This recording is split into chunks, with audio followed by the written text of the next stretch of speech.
45 years ago, a connection began. The ace. Something special between a team and its fans. Historic opening days. Game number 1 of the season. Legendary upper deck shots. That one is crushed, and that ball is history. And Hall of Famers. Young, nice play. Nolan Ryan goes to the mound. Beltray. Unbelievable. Mixed in with our famous Lone Star grit. Through tears of joy and broken hearts, together we became a family. Each April, new hope and expectation fill the ballpark. Opening day, joyous tradition. Opening day, wondrous sanctuary. Today, we fill our baseball cathedral. And a glorious day for baseball. For the Texas Rangers, history is calling. With expectations high and questions abound, the time for answers begins with 2 simple words. Play ball. Welcome to Texas Rangers opening night, presented by AT&T. What a spectacular night for baseball. It is opening day here in North Texas, baseball's most celebrated holiday. That day when all things are possible and where butterflies compete with excitement for a front seat. Tonight we get 2 teams hoping to improve on their division championship seasons of last year. It's the Indians and the Rangers from Globe Life Park in Arlington. And what a great pleasure it is to be with you tonight, everybody. I'm Dave Raymond with CJ Nikowski. It is opening night, and it is filled with expectation, anticipation, nerves. What's it like for the guys down there? Well, it's mostly excitement. We have 10 guys on this Rangers club that are experiencing opening day for the first time as an active player. And it's not just the excitement, but it is the optimism of the 2017 season as you see Joey Gallo there enjoying his first opening day and wondering what could this season be. That's what it is for these guys, all expecting to have big years both as a team, but also personally. Right, and so this is the first night in what will be a long journey with a lot of really interesting historical moments to come this summer. And some of them are as big as they get. Adrian Beltre, of course, chief among those.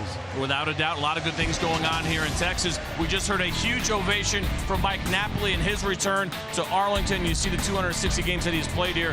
His prolific home run rate has been fantastic when he has had that Ranger uniform on. But it is Adrian Beltre and the chase for 3,000 that everybody will be keeping an eye on. Certainly something we expect to happen sooner than later. And then the big news, one of our own, one of the best ever to put on the Ranger uniform, Pudge Rodriguez going into the Hall of Fame this summer will be a huge event in Cooperstown. Okay, and then how about this one tonight? Yu Darvish, hard to believe it's his first opening day assignment. It is here in the big leagues. He did it 5 times in Japan, but the first time now he gets to do it in MLB. And the good news for Rangers fans right now is that Yu Darvish is healthy and he is feeling strong both physically and mentally. The stuff looked great in spring training. Expect a big year starting tonight for Yu Darvish. All right, well, a big night, and it's against a pretty good lineup tonight.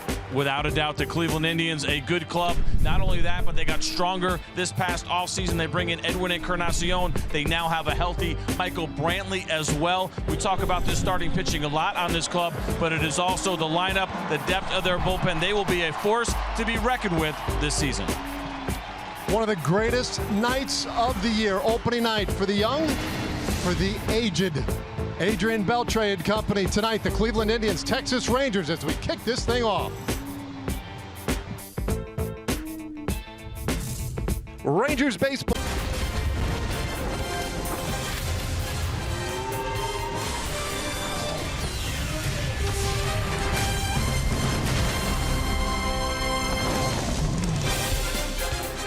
All right, time to go. Baseball on opening day waits for no one, CJ. Yu Darvish ready to let it fly, and he starts us off with strike 1. Always a good sign to get that first one over the plate. A little bit of anxiety there, I think, for a lot of guys. Just wanting to throw that first pitch for a strike. Doesn't mean a lot, it doesn't, but it is nice to get that first one over the plate. Well, his first task tonight, Carlos Santana, the switch-hitting DH for the Indians. Last year tied for the team lead with those 34 home runs. And he'll swing at the second offering from Darvish. A medium deep fly ball for Nomar Mazara, 1 away.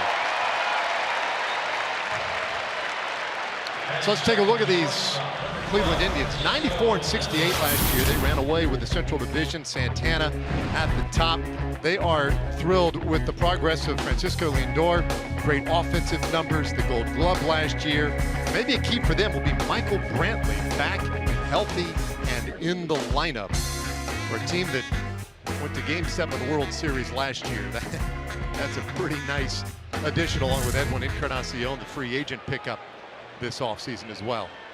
Well, not only did they go to a Game 7 of the World Series, but they did it pretty much without Michael Brantley, who in 2014 finished third in the MVP. They thought they would have him last year, but lots of injuries and lots of setbacks along the way, but they were still able to accomplish it without him.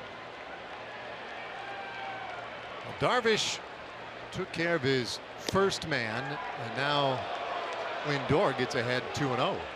You see the numbers from a year ago from Yu Darvish, just those 17 starts, of course, but he was recovering from his Tommy John surgery and really did well. Still had a very nice year, but you hear this time and time again when guys have surgery, when they come back, it's that second year when they finish or feel stronger, and that's where Yu Darvish is right now, and that's why the expectations are so high for a big season. We got to see a little bit of Darvish during spring training. Not a ton, but what we saw looked pretty darn good. Well, he misses with Lindor, walks him on 4 pitches. And here's a look at what you'll see from Yu Darvish as far as what he did last season. That's 68%. Fastballs and cutters. That means 4-seamers, 2-seamers, and the cutter kind of all lumped in together there. You see the slider at 19%, which is kind of his go-to. Just a 148 batting average against on that pitch a year ago. One of the strongest. But the curveball, which he only uses about 10% of the time, was even better. Just a 115 batting average against on the bender from Yu Darvish. Now Michael Brantley, left-handed hitter.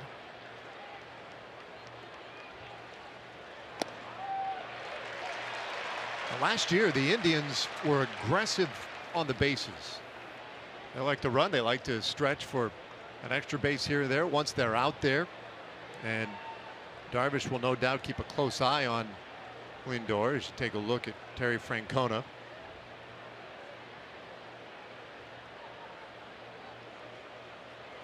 Well, it was a big point for Terry Francona last year that he tried to sell this Cleveland Indians team on, was committing to being good on the bases. It doesn't just mean how fast you are, right? You know, fast guys, of course, can run the bases well, but the other guys, even Mike Napoli, getting them to buy into not just stealing bases, but being good at taking the extra base. They were one of the best in baseball at being aggressive and being successful going first to third. Brantley shanks that one out of play in the count 0-2. Now they are thrilled to have him back in the lineup. Michael Brantley, one of those guys, really, you could think of him as a potential 30-30 kind of player one day if he can stay healthy. But last year, injured his shoulder. So he injured at the end of the 15 season and was limited to just 11 games last year. What a look at Lindor. It was the shoulder surgery you mentioned after 15. Then he had to deal with the bicep surgery as well. And it just seemed like it was one thing after another after another. He had that bicep surgery in late August a year ago, and they had finally given up on him coming back. But a lot of tough breaks, but he's done his work. They kind of took it easy with him in spring training. We're not willing to commit to opening day until the very last day that they could do it. And Michael Brantley ends up being active.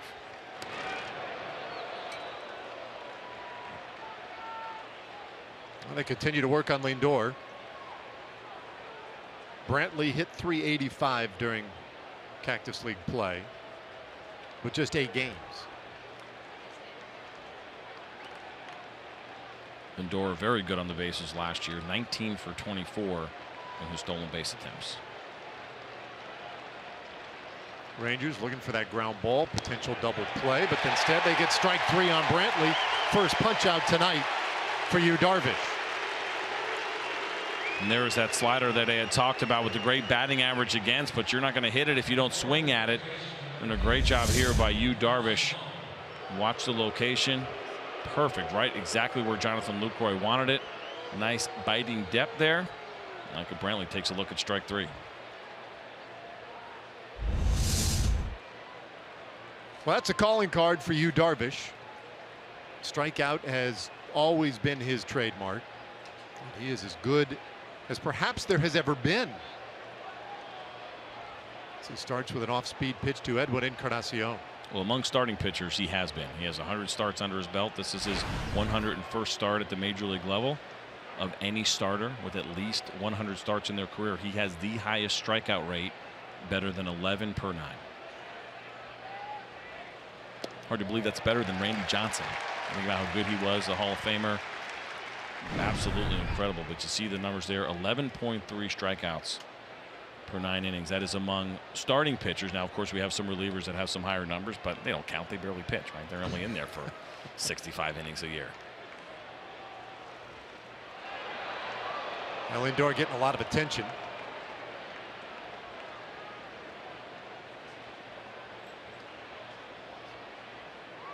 Well, you say, hard to believe better than Randy Johnson, Nolan Ryan, Doc Gooden, right? I mean, it's incredible. You think of the guys who used to pile them up. It's just with absurd regularity, and Darvish well ahead of all of them. Big swing and a miss. Well, I think it's the perfect storm too when you think about Yu Darvish and his swing and miss stuff, and the generation that we're in right now, right? Strikeouts are on the rise because big swings, bigger than ever, and it doesn't matter the count. We'll see one here from Edwin Encarnacion, big hack, and he is just way late on that fastball, and in the back of his mind he's wondering, is that slider coming right now?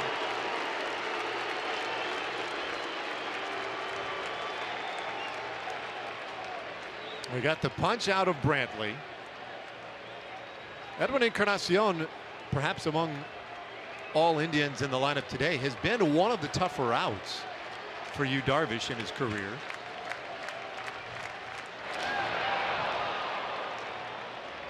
Encarnacion 6 for 19 against Darvish with 3 home runs. So he's not just hitting, but he's hitting with some power.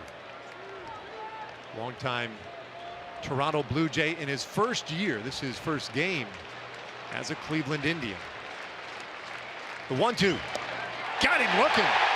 2 strikeouts at the top of the first for Yu Darvish. And here come the Rangers.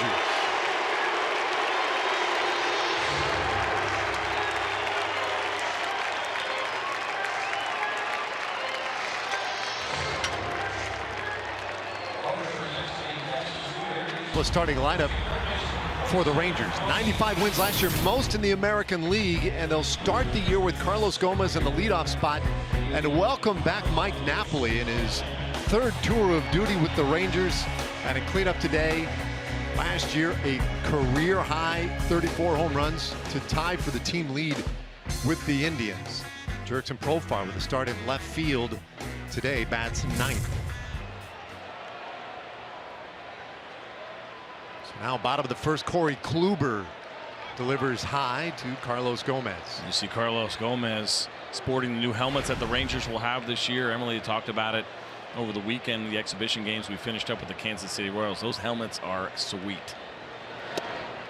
A matted look, right? They got the red and the blue, of course, to match the top. The 3D logo on there as well. Yeah, that's a great look. 1-1. And Gomez pops it up. Playable perhaps in foul ground. No. 5 rows deep. And Corey Kluber, very similar to Yu Darvish in the sense that he knows how to finish hitters. You see the 227 strikeouts from a year ago in just 215 innings. He is a strikeout machine. And he does it very similar in the way that Yu Darvish does with the great breaking ball. It's a slider that sits around 89 miles an hour, but also his curveball at 83, which had a 108 batting average against, just a ridiculously low number. Corey Kluber, very difficult to deal with here for the Texas Rangers. 2 balls, 2 strikes on Carlos Gomez. He doesn't have the max velocity the way that Yu Darvish does. We'll see higher velocities without a doubt coming from Yu Darvish, but it's still a pretty good fastball from Corey Kluber.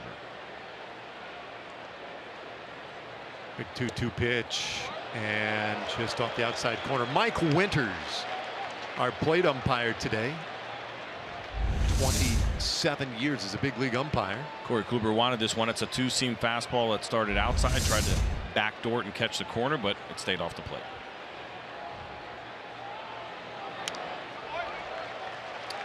Well, we saw this the other night.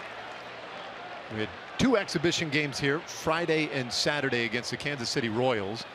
And Carlos Gomez, I guess would have been what, Friday night, had that leadoff at bat, really set the tone for the night, an 8-pitch at bat. And this will be the 7th pitch of this at bat. He'll get 8 again. He was fantastic in the game. Not only was it an 8-pitch at bat to start the game, and he ultimately ended up striking out, which is not ideal, but still a quality at bat. But his next 2 at bats, he came up in RBI situations and swung at the first pitch and got the job done. And so it's a matter of what the situation is. And right now, as a leadoff hitter, Carlos Gomez has had some excellent at bats leading off the game. Doing battle here with Kluber, 3-2. And he'll walk. So Gomez with a terrific at bat to get things started tonight. So take a look now at the Cleveland Indians and what they will have out here defensively. You're going to notice something that is different, and that is that there is no Jason Kipnis at second base right now. And so what happens is Jose Ramirez slides over to second. Diaz now getting an opportunity. He'll be at third. That is Jose Ramirez's regular position. Also, Lonnie Chisenhall will start the season on the DL. He is usually the regular right fielder for the Cleveland Indians, so it'll be Almonte in right, at least early on here in the season. As you take a look at Jose Ramirez, who's just the recipient of a very nice team-friendly contract just a couple of days ago. Chu takes a strike from Kluber.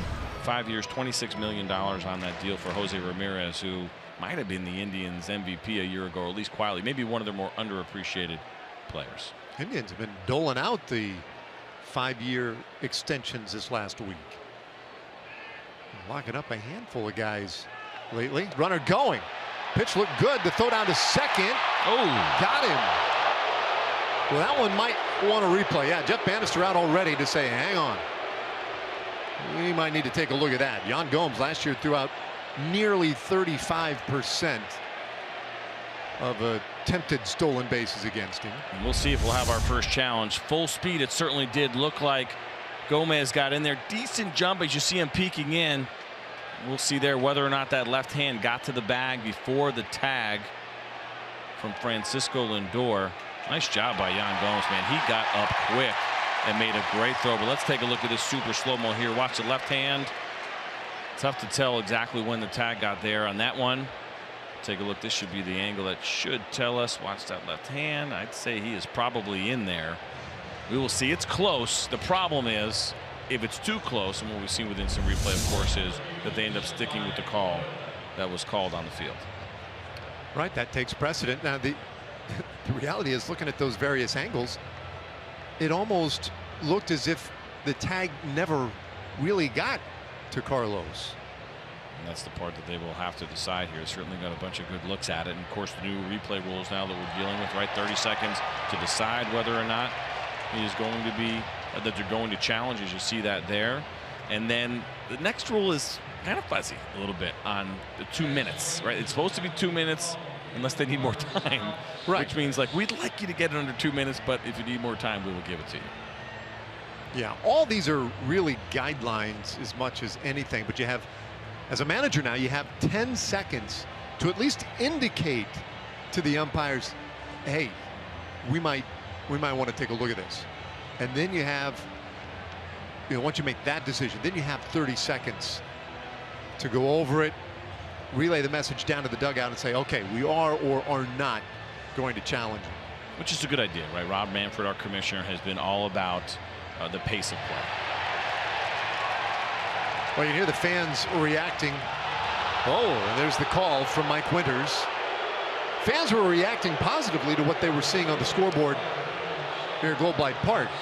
And there has been some heavy criticism of instant replay already this season, and certainly we saw a bunch of it last year, where we feel like we're seeing what believes to be a definitive answer on instant replay as we watch it on TV. But you're right, you make a good point. I don't think he tagged him. Whether or not he actually tagged him, but maybe it was inconclusive, and so the call on the field ended up standing.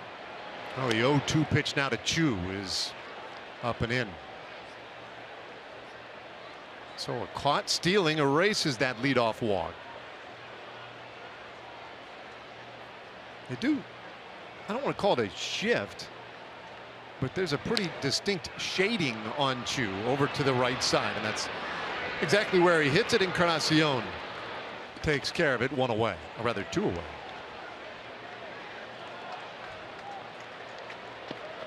So Kluber gets a little help from his catcher, Yan Gomes.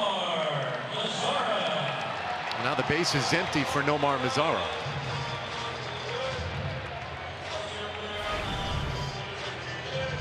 There you see the numbers last year for Nomar. All but 6 days of last season spent in the big leagues. Came up as a 20-year-old, dazzled. Big power numbers, 20 homers for the year. And one of the big stories this year for the Rangers will be, how does he respond in his sophomore campaign? Can he confirm that he's as good as those numbers would indicate, or will the league make adjustments? Well, it's incredible. Sometimes I think we forget. We see a guy come up and have a big year the way Nomar Mazara did a year ago. Forget how young he is, as you just saw that graphic right there. Still just 21 years old. That birthday coming up here pretty soon on April 21st. But to try to make adjustments after a big year, I think pitchers started to figure him out a little bit. Still asking a lot of such a young man. It's one high in the air, deep left center field. That one gets down for extra bases. Mazara will stride around second, but hold with a 2-out double.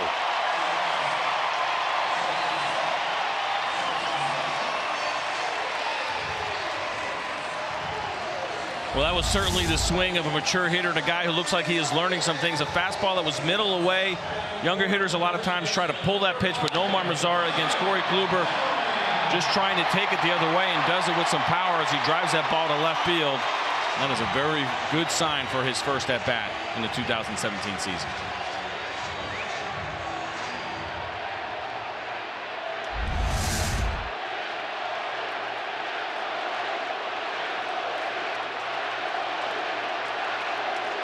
Fans welcoming him back. Mike Napoli. Third time around with the Rangers. So excited to be back and be a part of this ball club, of this clubhouse this year. Off a great season against, or rather with these Indians. It was funny, his comments this week about playing against a former team. He's like, well, not like the first time I've done this. I've been down this road before. And a hole here, 0-2. Well, there's advantages and there's disadvantages. The advantages is it feels like I've seen Corey Kluber for a full year, and I know what he can do, and I've talked to him most likely in that clubhouse and maybe on the plane a couple of times and how they go after certain hitters. But it can work both ways. And Corey Kluber knows Mike Napoli, and he watched him have that career year last year and saw what he did well, but probably also picked up on what his holes were. He'll try to expose those now that he's facing his former teammate. The 0-2. And he chased it. Napoli strikes out to end the threat in the first. So neither team able to get anything going in the first inning. Go to inning number 2.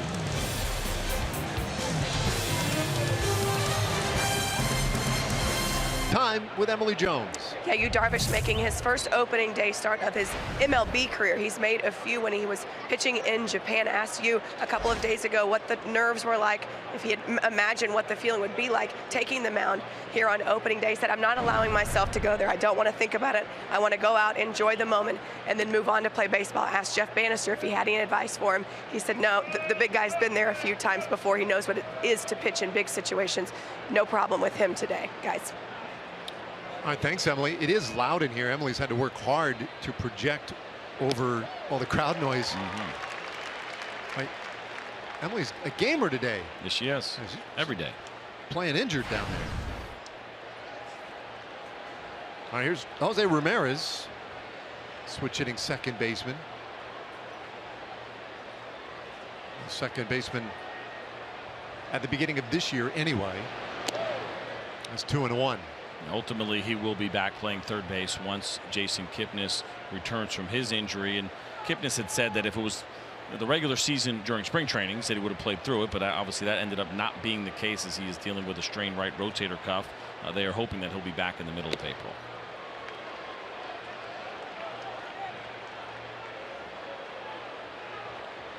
Nothing like opening night, opening day, however you want to refer to it.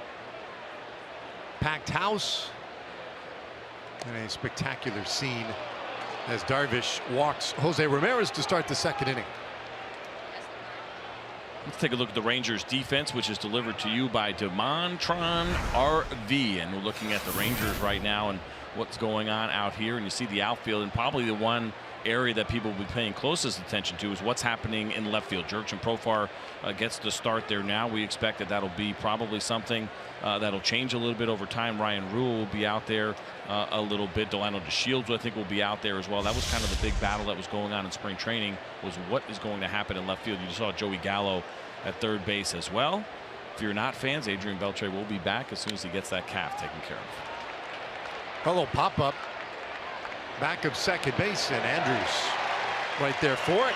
And there is one out in the second inning. Well, opening day, the happiest baseball day of the year around Major League Baseball, but it must always be opening day for Elvis Andrews. Every day is opening day, and I've only been around this team for a little while now to start with spring training, and obviously today being opening day, opening night, and you can pick up on it right away. It's an infectious, genuine personality, one that is always happy and loves playing this game. Quick toss to check in on Jose Ramirez.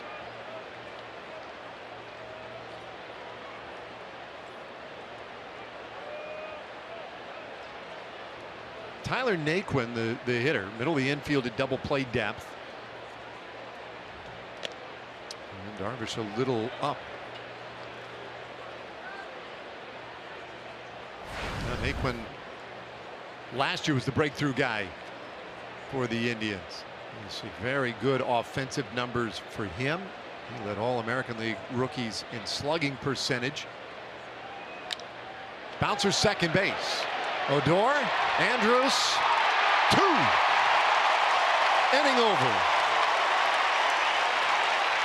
We played 1.5. No score, Globe Life Park.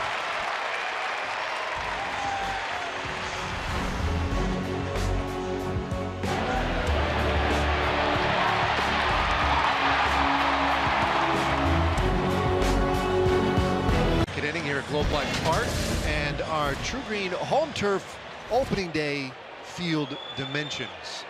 332 down in that left field corner. Important to note, in left field you got to get 14 feet up to get it out and over that wall. It's an 8-foot wall the rest of the way, and starting at roughly the 390 marker in left center and all the way into the right field corner at 325. Rougned Odor leading things off in the second inning, batting 5th tonight. Kluber starts him off with strike 1. Well, looks like Rookie's already gotten the helmet dirty. Didn't take very long, and we had talked about that, and I got to believe that the maker of that helmet's thinking, brand new, beautiful helmet. Rougned Odor is going to make it look like he's had that helmet for years. That's the way he wants to play the game. I believe Delino DeShields is also a guy that does. I mean, that is a brand new helmet you're looking at. That is not an old helmet. Right. No, they were like, hey, we're going to be wearing new helmets. I'm guessing he started on that yesterday. How can I make this thing look old immediately? Probably had to take it home. Work on it. It's like breaking in a glove. Without a doubt. He got it done just in time. 1-2 to Odor. That's terrific, man. What an effort. Well, it's nice for the clubbies and the guys that are running things right in the clubhouse, as they don't have to worry about cleaning his helmet. If anything, if they clean it, they would get in trouble and probably yelled at by Rougned. Kluber's 1-2. Well, Odor going to continue to be aggressive. Now, Jonathan Lucroy. More of the business style for him. If you didn't know any better, casual. You'd say that's the first time he's ever put that helmet on. That's exactly right.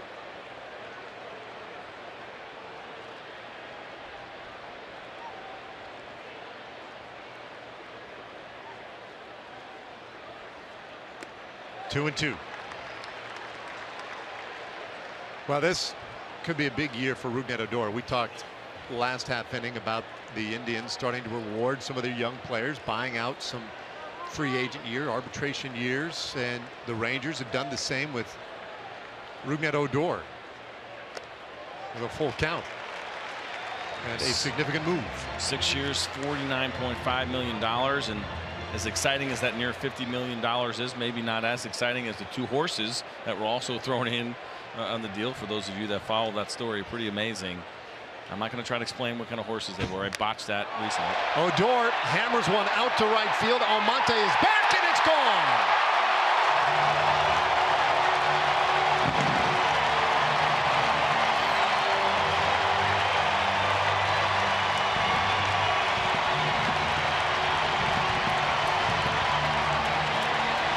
Safe to say the helmet works. Not a problem at all for Rougned Odor. First home run of the year, gets himself in a really nice count. 3-2 Corey Kluber, and forcing Kluber to come into the strike zone. They're fighting off a couple of tough pitches and laying off a couple of tough ones. Number 1 of the year is in the books. 33 of them last year, and off to a great start in 2017.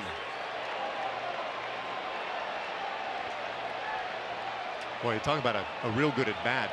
Gets it to a full count and then drives it out of the yard. And we think of Rougned Odor as such an aggressive hitter, not a guy to go deep in counts per se. It looked like a cutter that they were trying to go down and in with, and instead that ball just spun and hung over the middle of the plate. His eyes lit up and he crushes that one. Line drive home run to right field. Now 1-1 on Jonathan Lucroy.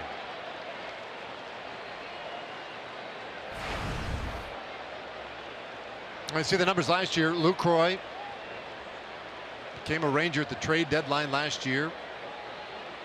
Long-time Milwaukee Brewer, and was one of the most sought-after targets at the trade deadline. Rangers, of course, the winner's the loser. If normally we just talk about the team that won, who got him. If there was a loser and a free, rather in a trade deadline deal, man, it was the Cleveland Indians, and you don't have that very often. But the Indians had a deal in place, and Lucroy turned it down. And justifiably so.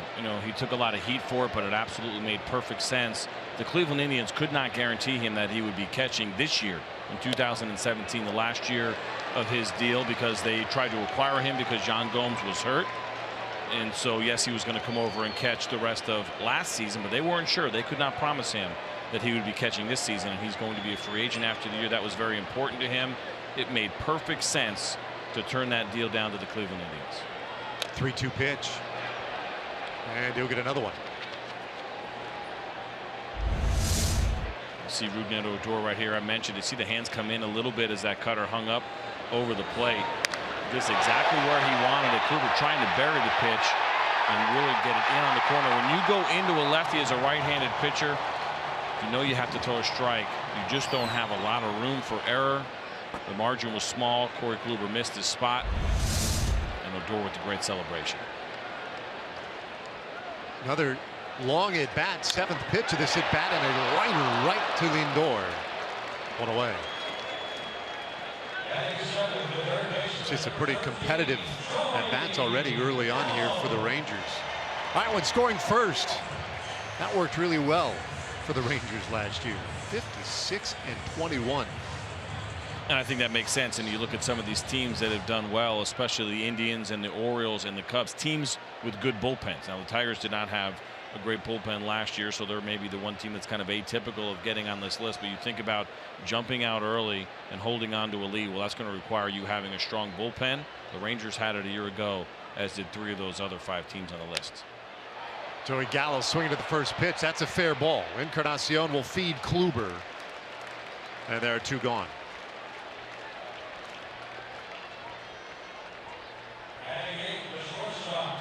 Well, a rare quick at bat for Kluber tonight. Rangers have made him work.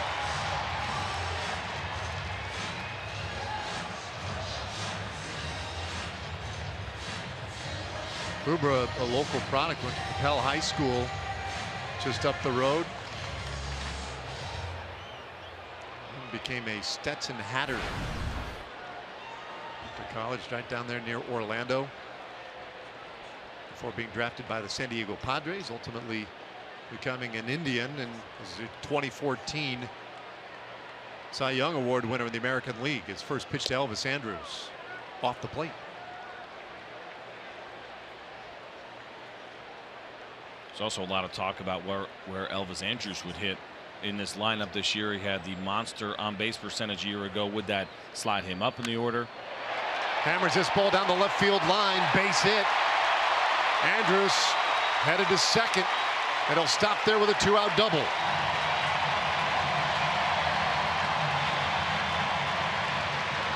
There have been some really good swings by the Texas Rangers in this inning. Not only the hits, but the outs as well. The hard line out by Jonathan Lucroy. Even the Gallo ground out was hard. But here's Elvis Andrus now chiming in on a ball that tried to get up and in, but did not get in far enough.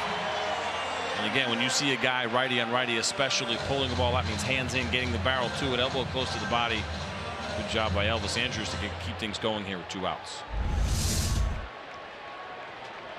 Oh, we've already made mention of some of the really competitive at-bats that they have given Corey Kluber here early on. That's the 3rd extra base hit already against Kluber. So making some very solid contact is now Jurickson Profar takes ball 1.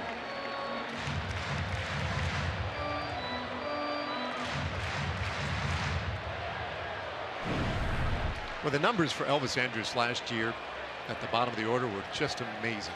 The success that seemed to follow with him batting 8th or 9th. At times really had some great success batting 6th as well. Profar with an easy bouncer to Encarnacion, and he'll go to Kluber to end the inning. But a run on the board for the Rangers. It was 33 a year ago, and it's 1 so far here in 2017. How many will it be for Rougned Odor?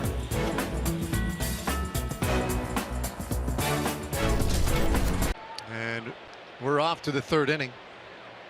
A home run by Rougned Odor breaks the scoreless tie tonight, and the first pitch to Yandy Diaz is in there for a strike. 25-year-old Cuban.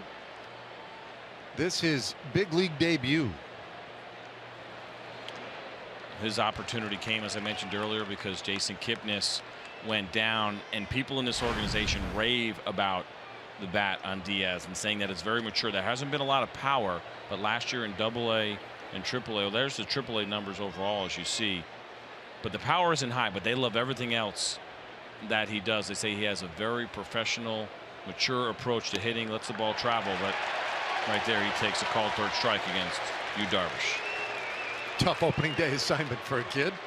Not only is it the 3rd strikeout for Yu Darvish, but those are 3 looking. Now, you can expect that to happen when you have a guy that has patience, that is willing to walk and work counts, that he's going to be called out on some tough pitches, and a Yu Darvish fastball down and away absolutely qualifies. That's a tough pitch. Well, 3 strikeouts, and now the 9th place hitter, Abraham Almonte. Almonte, a switch hitter, bats left-handed. Here's an oddity. You know, when you think about strikeout pitchers, one of the concerns you might have is that, well, it piles up pitches on a guy, right? Sure. And sometimes shortens their ability to go deep in a game. His 3 strikeouts tonight have come on a combined 10 pitches. That's the way to do it. That's the way to punch guys out and stay in the game.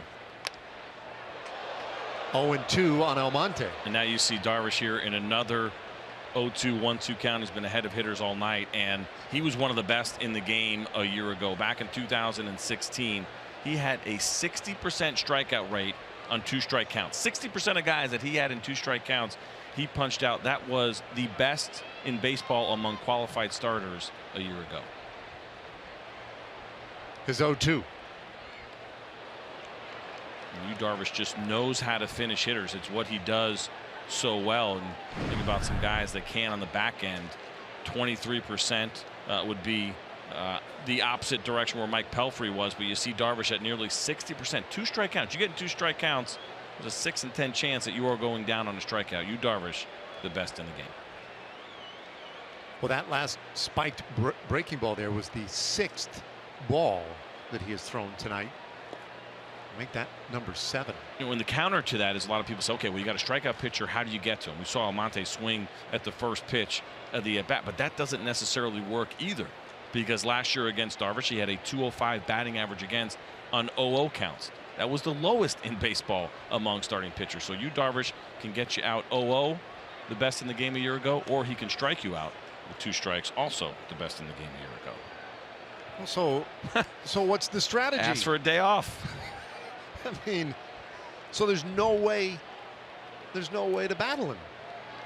Breaking ball. I guess 1 strike is where you want to be. You don't want to be 0-0. You got to get 1 strike on you and then try to put it in play is probably your best chance against you, Darvish. I see the velocity. Pretty nifty tonight. And that's one of the things Jeff Bannister talked a lot about this spring. Said, man, he looks like a guy on a mission. He has just had that fire in the belly all spring. 2-2. Well, this is a guy really who's been pretty much, when he is healthy, everywhere he has gone, he has been the best. He was the best in Japan. I played over there for 2 years when he was there. He absolutely dominated, stuck out like a sore thumb. You come here and just, okay, how good can he be? He's been fantastic when healthy. What a battle here with Almonte, and he loses him. The 3rd walk he has issued so far tonight. Time for a Chevy game break. Let's check in with John Radigan.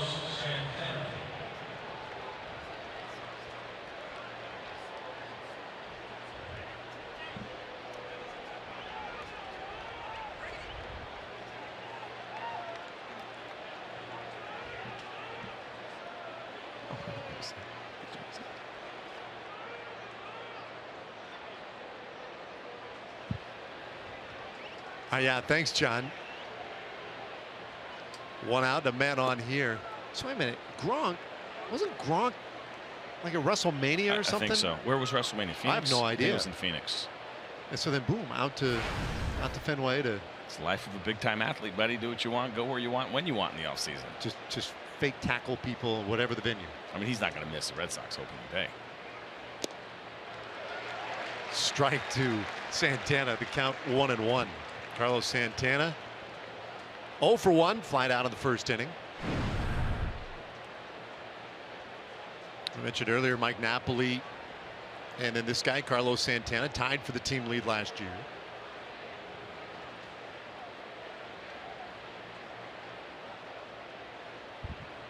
Darvish didn't really have Almonte too far off the bag there, but more of a courtesy toss than anything else.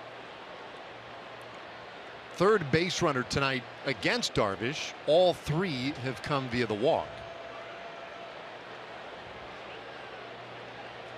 Bluff from Almonte. This ball hit hard down the right field line and heading to the corner. Almonte got a nice start off first, and they're going to throw the stop sign up down at 3rd base. A double by Santana. Indians now have a couple of men in scoring position with 1 out. Well, this is the 1 strike count we were talking about. Darvish trying to go away. This ball finishes out over the middle of the plate. Carlos Santana all over it as he pulls it down the right field line and hit it hard. You saw Monte. He was thinking about scoring. Ultimately, he was held up. And Rougned Odor actually missed the cut, but that's why you do the double cut as you watch the throw after this come in here. If we get a chance to see it, we'll see. Now the ball goes in the corner, but Odor unable to handle the cutoff throw, but Mike Napoli right behind him, and that's the reason why you do that double cut in that situation.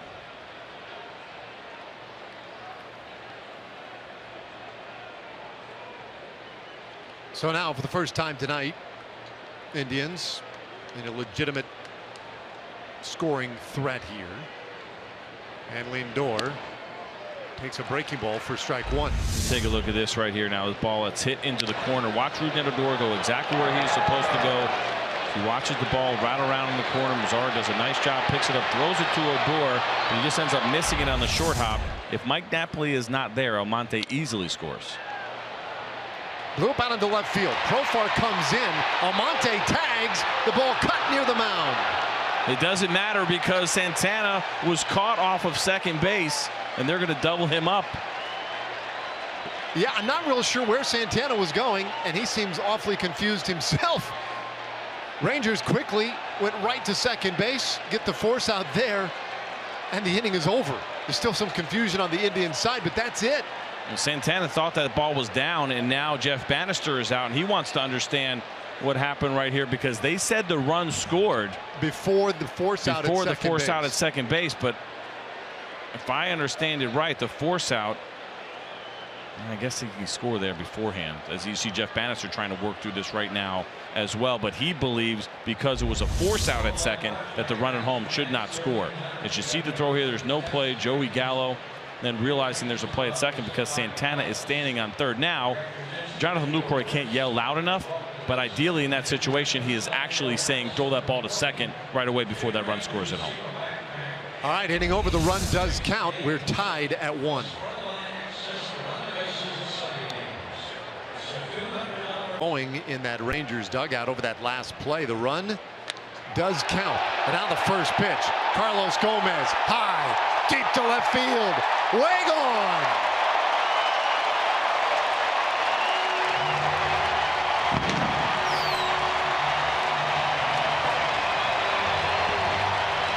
What did we say Carlos Gomez did last game? 8 pitches in the first at bat. That's exactly what he did. But then he comes out swinging the first one, almost if he's fooling Corey Kluber into thinking that he will be patient.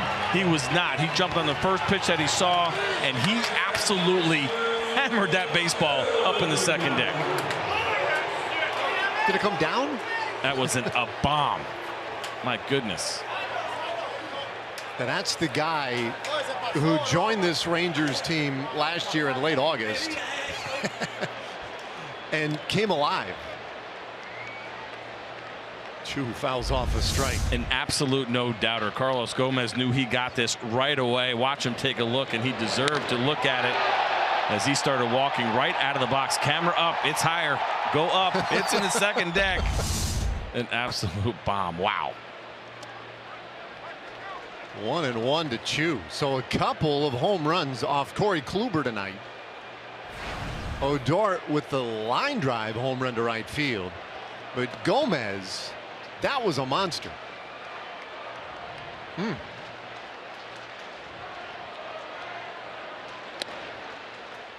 turns away from strike 2. So again, now that's 4 extra base hits against Kluber, 2 of them home runs. When the Rangers have squared him up, boy, it has been dramatic. Chu lifts this one high in the air. Shallow right field. Almonte will get there. 1 out in the 3rd inning.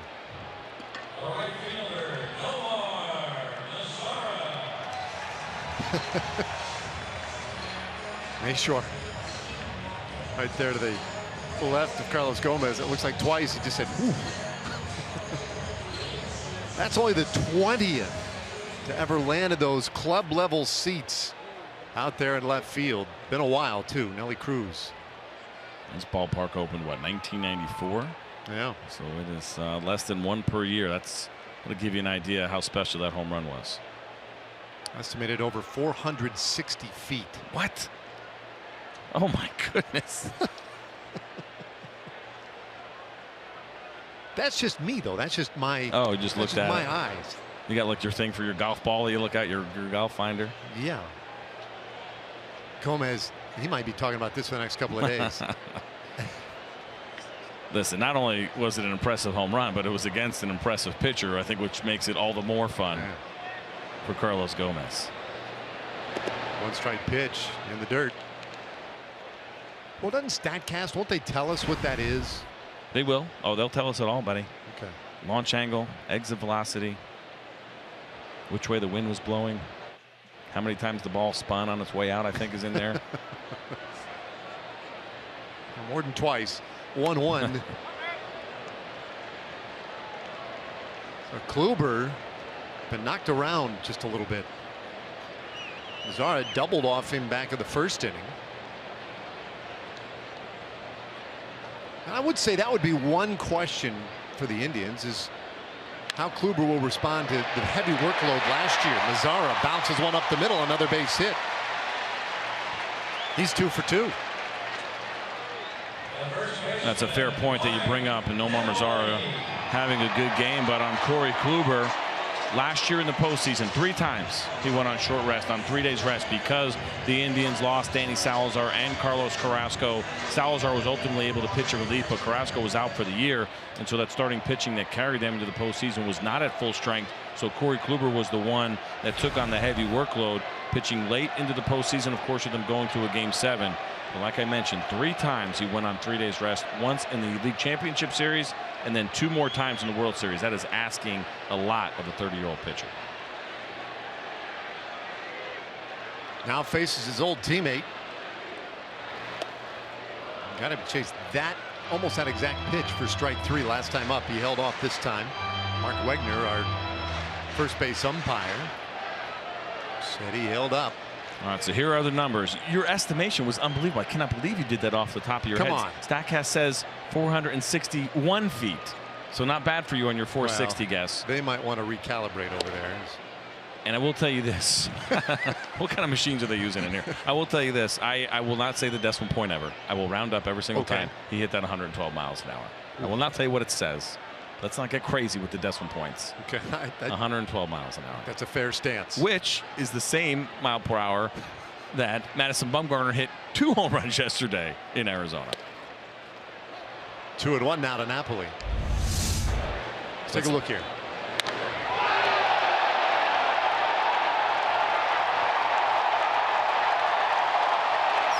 Just incredible. I got to tell you, watching it is fun, but listening to it is just as much fun. That was a loud home run from Carlos Gomez.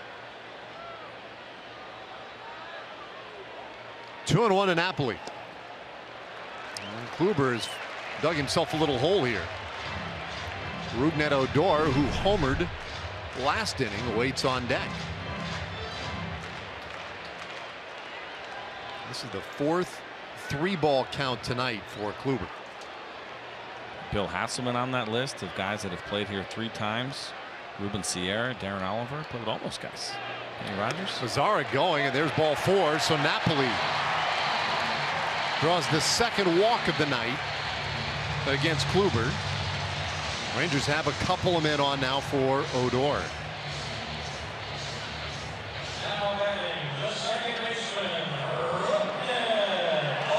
Well, I got to tell you, coming into this game, you looked at both lineups for these teams and you thought, wow, both these teams are going to score some runs this year. They're going to have some fun. But really coming into tonight, CJ, my thinking was we might have the best pitching matchup of this 2nd day of the season in all of Major League Baseball. This is a marquee matchup of Darvish and Kluber, but he's scuffling a little. I don't think it's even close. On paper, this is easily the best matchup in baseball today. Of the 13 games that are being played, 2 of the best in the game going head to head right now. Odor with a good swing. That one carrying well out to right field and gone. A 3-run shot for Odor. 2nd of the night.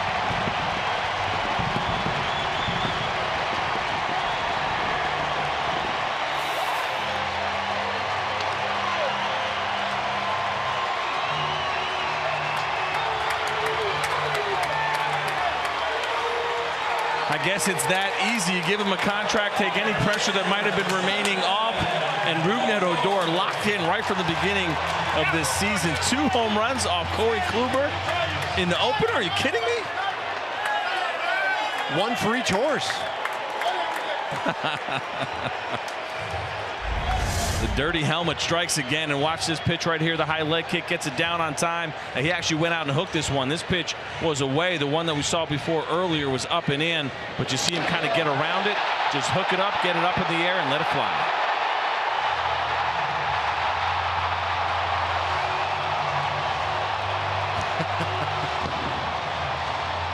That's right, 2.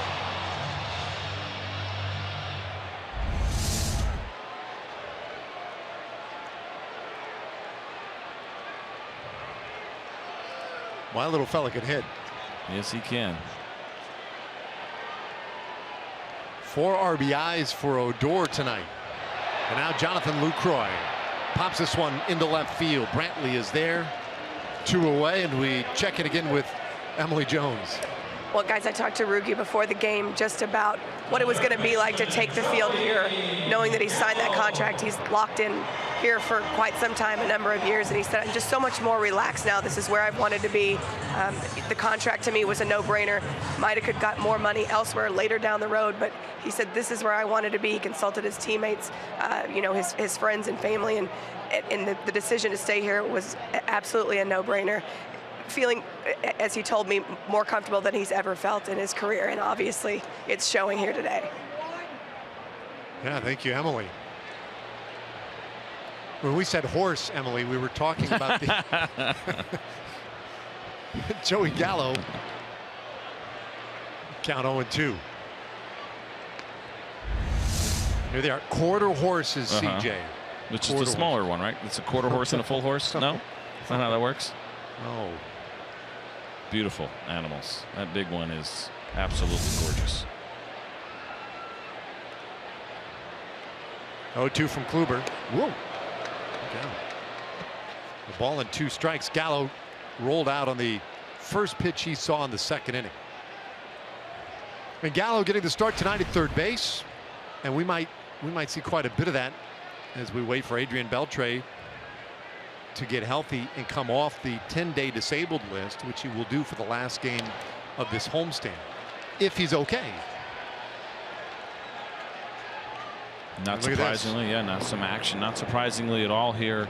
Think about early on in the season, things that matter, pitch counts early on, but even pitch counts in an inning, and how many you're comfortable letting Corey Kluber throw, as he has been in trouble pretty much every inning so far. Not a smooth inning through his 2 2/3. Gallo did not go. Mike McClinsky, our umpire, at third. 2-2. Look at that, 21 pitches this inning. 30 is that number, the kind of danger area where most teams prefer not to let any pitcher go if they can. If it's later in the year, if it's a postseason or something big, maybe. 30 is usually the cutoff number.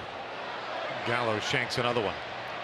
Well, these have been, I mean, really, since the very first pitch of the game for him, they've been high-stress pitches. I mean, he walked Carlos Gomez, ended up giving up a double later in that first inning. That was all high stress. The home run of the second, 2 bombs here in the third.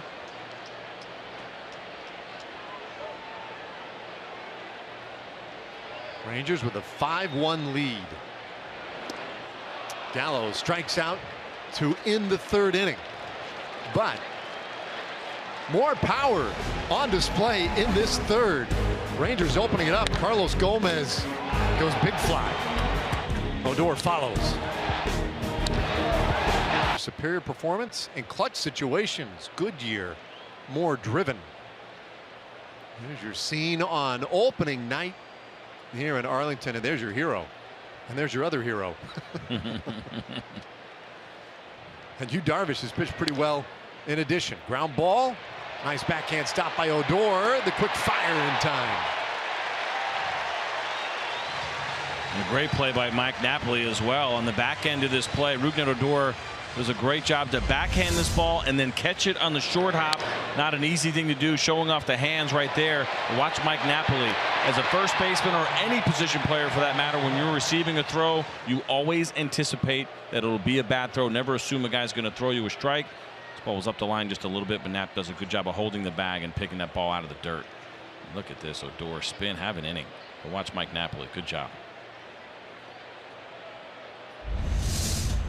So 1 quick out. And Edwin Encarnacion, he struck out looking back in the first inning. Takes ball 1. Kind of an interesting note OC here in the box score was that Francisco Lindor with that line out to the end last inning in the third inning. Jeff Bannister seemed a little bit upset, wondering why the run scored. He actually did not get credited with an RBI. He got credited with the sacrifice fly, but not the RBI. And I wonder if it was because it ultimately was a double play, right? We talk about how you don't get an RBI on a ground ball double play. That would seem kind of silly to penalize him, but as of right now, he does not have an RBI in the box score. And as I said, it had changed. Of course it did. It was 0. I promise you it was 0 like a minute ago. Now it's in there. There it is, where it should be. Forget what I said. I think you could make the argument, right? 3-0. And I think that's probably what happened. It got corrected because it was a while ago, and like I said, 30 seconds ago it said 0. Now it's back in at 1, which is only the second mistake I've made today because WrestleMania was in Orlando, not Phoenix.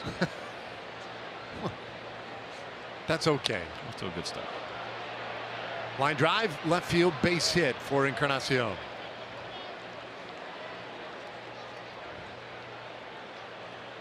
Well, our Kubota Power Stats brought to you by Kubota. We take a look.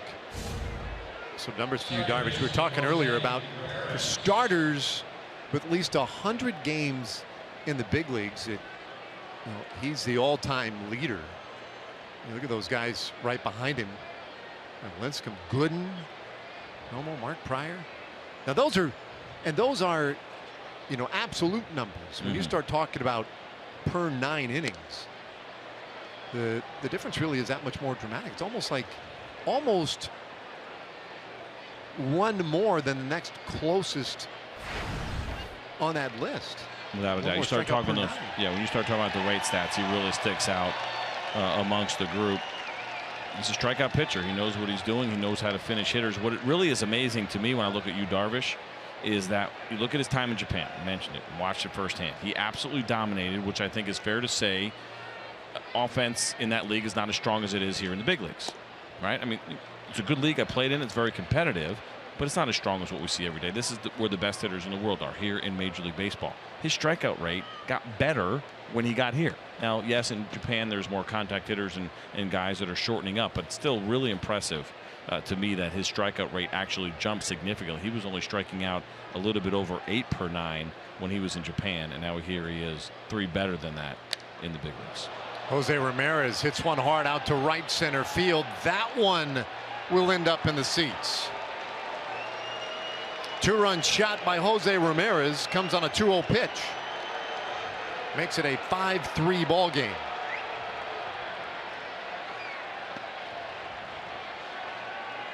Well, you mentioned the offense of the Cleveland Indians and what a big deal it will be this year. This is a team that will be relentless, that you cannot give up on. You cannot assume that any lead is safe. A year ago, the offense that they got was a surprise. They were not anticipating it even within the organization. This year, the expectations are up because of the year that guys like Jose Ramirez had, because they brought in Edwin Encarnacion, because Michael Brantley is now back. And so this offense, as we've seen so far here, is a pretty good one, and one that you cannot take for granted. Strike to Gomes, who popped up in the second inning. 5-3, Rangers leading.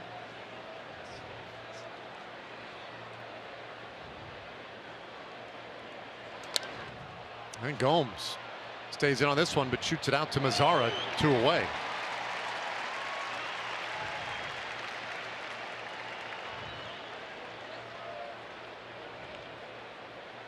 Now Tyler Naquin. Hey, the first Texas Chili Company Dollar Hot Dog Night of the season is this Wednesday when the Rangers take on the Cleveland Indians. Celebrate the start of the baseball season with all the dollar hot dogs you can eat. Get your tickets at TexasRangers.com or call 972-RANGERS.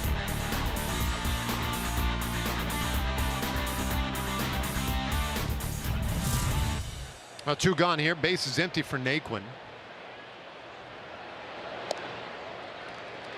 Darvish, it seems to me, has gone with a lot of first pitch breaking balls. Could be. We call it pitching backwards a lot, right? You try to get guys off your fastball. If you feel a little bit more comfortable, he certainly has a good breaking ball. And it could be if the fastball command isn't there, right? As he goes back-to-back breaking balls to start off Tyler Naquin, who, if you look at scouting reports, he'll tell you he struggles on good fastballs that are up in the zone. So that could be an indication of how Yu Darvish is feeling with his fastball command right now. 3 strikeouts so far tonight. 0-2 to Naquin. Upstairs. And as good as Tyler Naquin was last year, that is the spot where you can get him. It's elevating, not even great fastballs, but pretty good fastballs from right-handed hitters. He struggles with them. We saw it in the postseason. Pitchers started picking up on that at the end of last season. Naquin, did he hold up? Yeah, he did, and the count 2-2.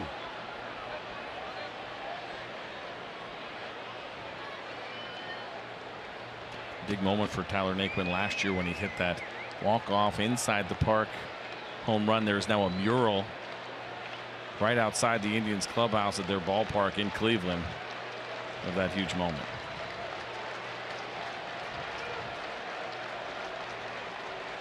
Two. Odor again. Gobbles it right up. Inning over. Jose Ramirez with a 2-run homer, though, gets him back in it. It's been Rougned Odor's night tonight. Great defensive play. Started the bottom of that inning.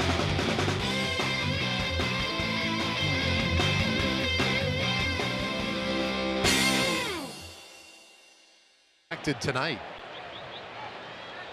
5-3 Rangers leading. Bottom of the 4th inning. Elvis Andrus batting 8th. He doubled in the 2nd inning. And he'll start things off in this 4th against Corey Kluber, who has labored in the first 3 innings. Who would have thought going into the bottom of the 4th inning that 8 runs would already be on the board with these 2 pitchers, 2 of the best the game has to offer right now. Andrews sends it to left, but right to Brantley, 1 away. No, I'd say that would be a surprise. Darvish has pitched well, gave up the home run to Jose Ramirez, and there was that wackadoodle sac fly double play that got a run, but otherwise has pitched really quite well. That's why I stay away from the prediction game in baseball. It's you're setting yourself up for failure. So I was at a radio show today in Cleveland with an old friend of mine. He said, "What are you expecting tonight?" I said, "Close game. It'd be down to the bullpens. You know, 2 or 3 runs maybe between these 2 guys." All right. We'll try again tomorrow. Now Profar rolled out to first back in the 2nd inning. He's 0 for 1. Now Jurickson tonight getting the start in left field, and some conversation earlier today about how he may be used. It's pretty clear he's going to be used all over. And it's 2-1. So much value in that now. I think it is appreciated in baseball more than ever. Ben Zobrist kind of put it on the map. First legitimate kind of super utility guy. We've had utility guys, but not ones that you necessarily were trying to get in the lineup every day because they could hit. I think Jurickson Profar right now will serve that role for the Rangers, especially with Adrian Beltre being down. Say you get a tough left-handed pitcher out there, you don't want Joey Gallo starting. You could put Profar out there if you want, and then certainly have plenty of outfielders to choose from between Rua and Delino DeShields. If you want to put them in left, whatever it may be. So his flexibility is going to really come into play for the Rangers, and just such an important role to be able to have a guy like that you can put in the outfield, put at multiple positions in the infield. I mean, pretty much he can play every position in the infield. It's a great opportunity to have, a great tool to have as you take a look at Ryan Rua and Delino DeShields. Rua, who can maybe spell guys on the corners on the infield, play anywhere in the outfield as well. He's that similar versatility. Called strike 3. Profar down looking. I'll give you a name though, going back a little ways. I'm with you. Zobrist is a guy who's really made it sexy. Take a look here. Corey Kluber trying to go in. That is such a great pitch when he has it working. We call that from righty to lefty a front door 2-seam fastball. It is a ball the whole way, comes back and catches the corner. When he gets that pitch going and going consistently, he's very tough. What's the name? Throw a name at me. Mark McLemore. Mac. I never heard of him. Yeah. Oh, that's right. I was talking to him on the pregame. That's right. Mark McLemore. Now I know who you're talking about.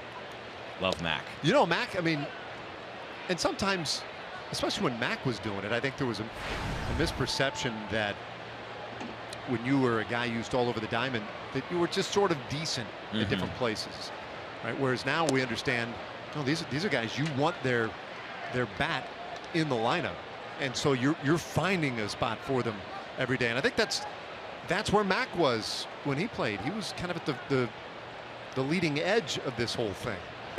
As Gomez went around the count of 1-2.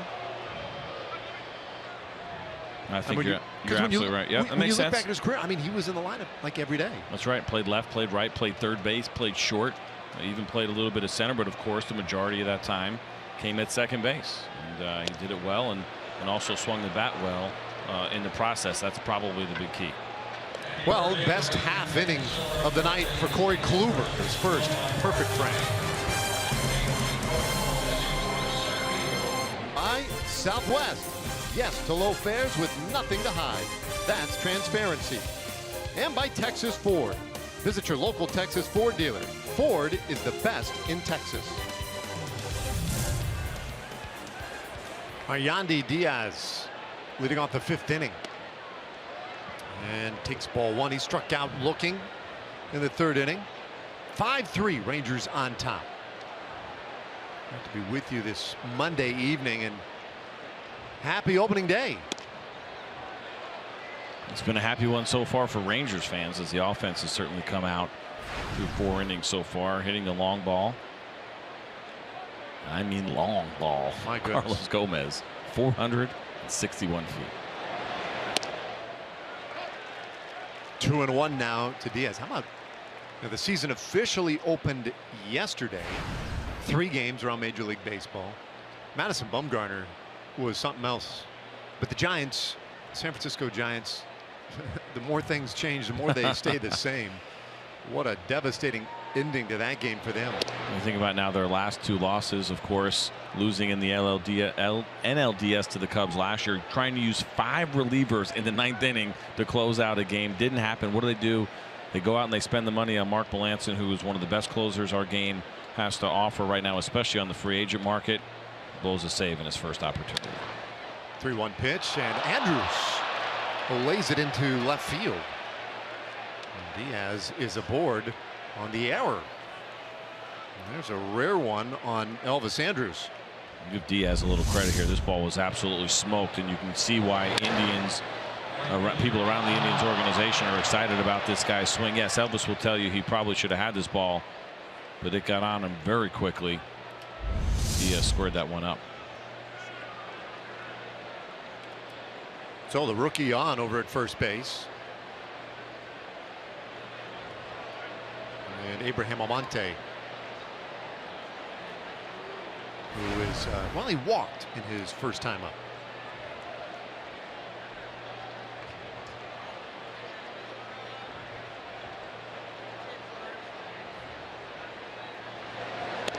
Indeed, your observations have been on point. First, the big guess on the home run, right? You thought maybe 460, ended up being 461. But also on Yu Darvish, and kind of the use of some of his pitches and the off-speed stuff and what he has done so far, especially early in the count. And we see it there again now with Yu Darvish, especially in the bottom of the order. Seems a little strange. But he is just much more comfortable going to the breaking pitches right now. Yeah, and he's continued to do this, where he's getting him in there for a strike, but then when he comes back with a fastball, a lot of times it's not that close. It seems to be up a little bit, getting away from him at times. 1-1. 60 pitches in tonight. And there you see it by inning. And really no blow-ups there. 16 is on the high end. You'd love to be 13, 14 is a nice number where it's sustainable over the long term. I certainly like seeing that second inning where he only had those 8 pitches. It's 1-2. But it's not even that he's gone to the off-speed pitch more than the fastball. It's just that he's gone to the slider more than anything else. Up to this point, it has been 30% sliders for Yu Darvish a year ago. Around 19% was how often he'd throw that pitch. So without a doubt, he is much more comfortable with the slider tonight. Working from the stretch, and is 2-2. Almonte turns it foul. Well, for Darvish, his first opening day assignment in the big leagues. He did it 5 times in Japan with great fanfare. He was one of the best all time from Japan. And in his first starts of seasons, his 4 previous seasons, 4-0 with a 2.05 ERA. So he's always been dominant his first time out. Runs the count full now on Almonte. None more dominant than he was, well, let's see, 2013. when he took a perfect game to within 1 out in Houston. 1 strike too, wasn't there? 2 strikes, Yeah, if I'm not mistaken. But Marwin Gonzalez, a guy who had like 48 hits in his career to that point. Of course, that's how it always works out. 3-2 to Almonte. Bouncer first base side, but foul.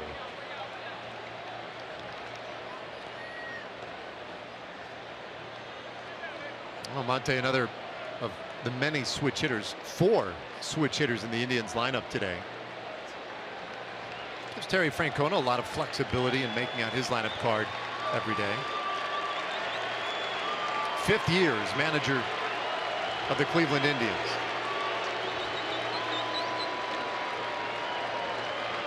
Payoff pitch from Darvish.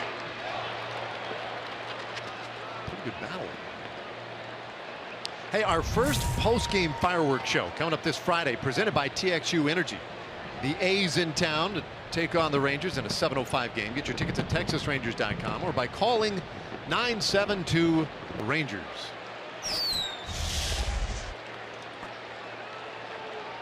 Well, this may well be the best battle that Darvish has had here tonight. 9th pitch of this at bat forthcoming to Almonte. Here it is, and he lost it.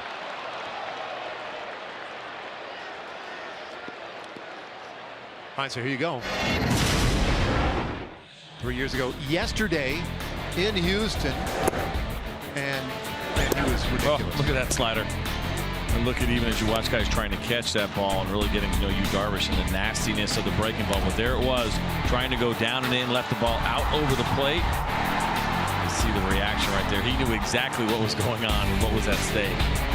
Tremendous outing nonetheless. You see him walking off as he is thinking about that pitch. That is all he's thinking about, was the lack of execution in that one moment. And you hear this a lot with pitchers after a game. Well, I only made 1 mistake, right? Or 2 mistakes when they let up 2 hits. They make way more than 2 mistakes, but it's a matter of whether or not hitters actually capitalize on those mistakes, and that's when they're noted, and that was the one that he was thinking about. I'm sure he had missed his spots a handful of other times that game, but that was the first time the Astros made him pay. Now he goes after Carlos Santana. Santana 1 for 2. Doubled in the 3rd inning. Flied out in the 1st. Rangers have used the long ball early on here for the lead. Darvish, a little bit of trouble for maybe the first time tonight. And he's going to get a visit. Here comes Doug Brocail, and 3/4 of the infield. I think it's a good idea right now. You got a couple of runners on after the error, now the walk. You see the pitch count starting to climb a little bit at 68. Give him a little bit of a breather. The total strike percentage is down right now. It's 54% for the game. This is a guy last year who pitched at 65%, which is slightly above league average. So 10% lower than where he usually is, but you don't need those numbers even to tell that story. It is obvious by watching him here. He's laboring a little bit, struggling to get that fastball where he has wanted it. We did see that in one of his spring training outings, but the fastball command got off a little bit, but just a matter of trying to find it right now for him. He likes the breaking ball. The breaking ball feels good. But even for a guy like Yu Darvish, you got to be able to have all of it to be able to compete. Well, after the conversation now, the 2-0 pitch is up and out. He's in danger of loading him up for the heart of the order. And usually that 3rd ball is what is going to make that phone ring down in the bullpen. We'll see if we get some action here pretty soon down in that Texas pen. 70th pitch of the night, misses for a 4-pitch walk to Carlos Santana. Bases are now loaded.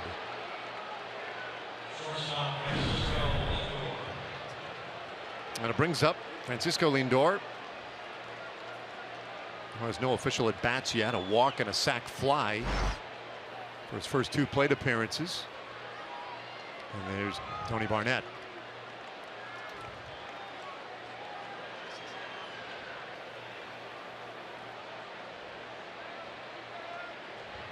Darvish could really use a ground ball as he pumps in a strike to Lindor. Double play is obviously something that the Rangers did extremely well a year ago. They led all of Major League Baseball in double plays turned. Darvish already has one tonight. He got Tyler Naquin back in the second inning. Like you said, one here would be huge. Even better, the strikeout then the double play is probably his best chance of getting out of this, but he's also trying to go through the middle of the Indians' order for the third time around. As you see another breaking ball here, and he's even that pitch, right? It's a swing and a miss, but it's mislocation of trying to go in, and that ball just kind of staying away. Looking for his fourth strikeout of the night, the 0-2. And a little tapper back to the mound. They get the out at the plate. Double play.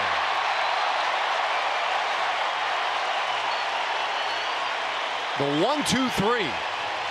Double play.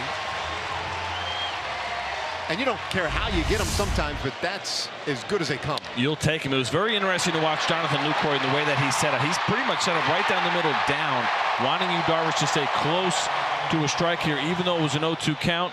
Darvish gives him a pretty good feed, and a really nice throw by Jonathan Lucroy. A lot of catchers on those close plays a lot of times don't want to make that throw, especially when you have a speedy runner like Francisco Lindor, but he was not scared at all of making that, and he executed it perfectly. Boy, is that a big double play. Now Michael Brantley. Brantley hitless in 2 tries so far tonight. Third place hitter in the Indians' order.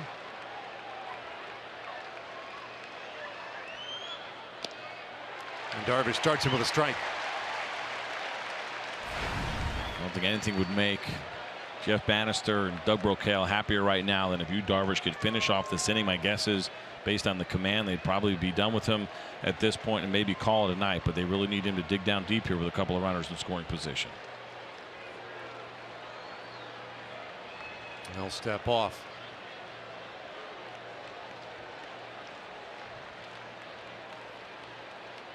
Darvish has had good success against Michael Brantley, including tonight. Brantley 1 for 14 against him.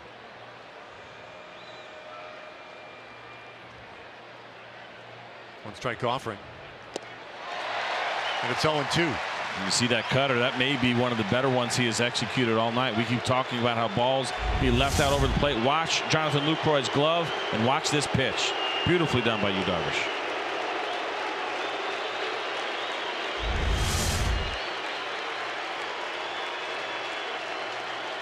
Almonte's at third, Santana at second.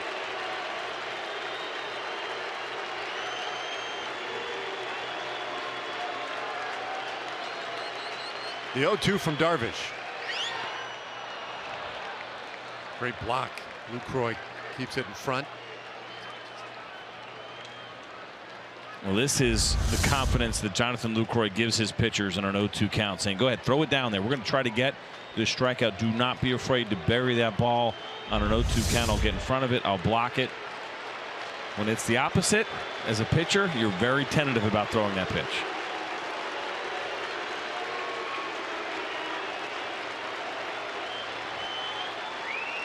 '25th pitch of the inning. The 1-2. And a bouncer first base. Napoli takes it to the bag, and Darvish out of trouble in the 5th. He leaves 2 in scoring position. Halfway there, Rangers by 2.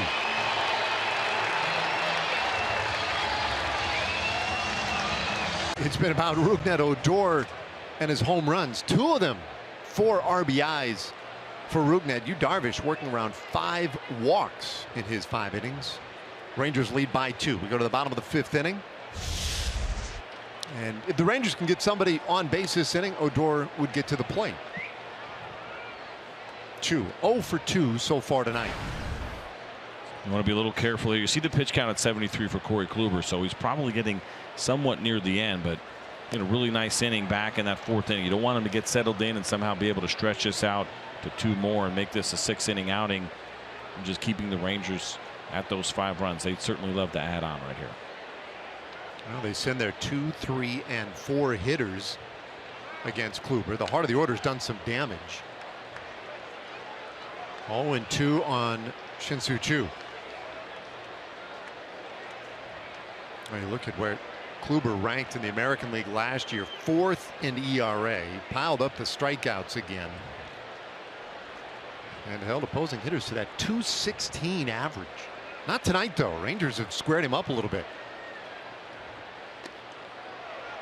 They have, and I talked about earlier how great Yu Darvish was in 2 strike counts over the 2016 season.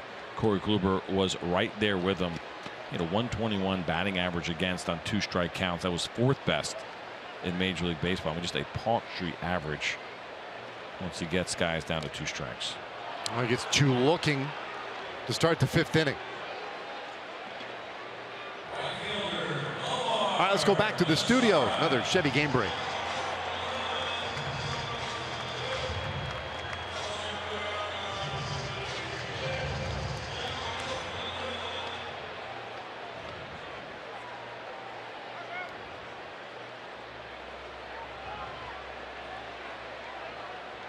Wow, yeah.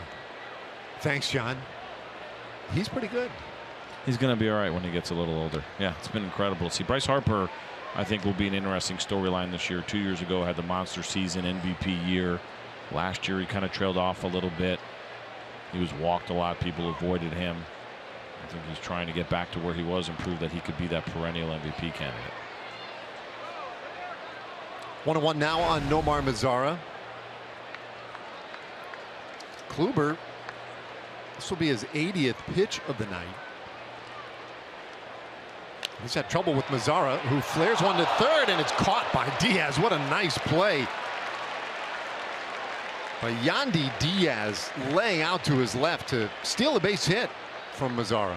And the way that they had that shift on, kind of an unorthodox play here for a third baseman. Now, not a lot known about Diaz as you see this ball go the other way, and it's kind of full extension. Now, I had read and heard some Indians people talking about them wanting to work on his fielding, but it wasn't the glove. It's the throwing. They said the hands are really good. They've worked hard with him at third base. There's just been some inaccuracies in his throwing, but he certainly flashed some leather on that play.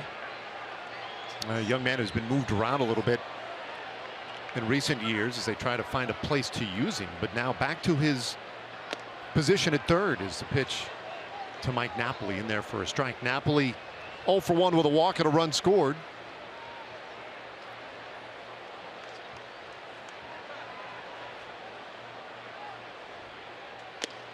This has been kind of interesting as we see the 0-2 taking their 0-1. Now the count 0-2. Of the 8 strikeouts we've seen so far tonight, 6 of them have been called third strikes. Yeah. You don't see that. We talk about guys swinging and being aggressive. Pretty incredible. It's 6 of 8 have been called third strikes. 1-2 the count on Napoli.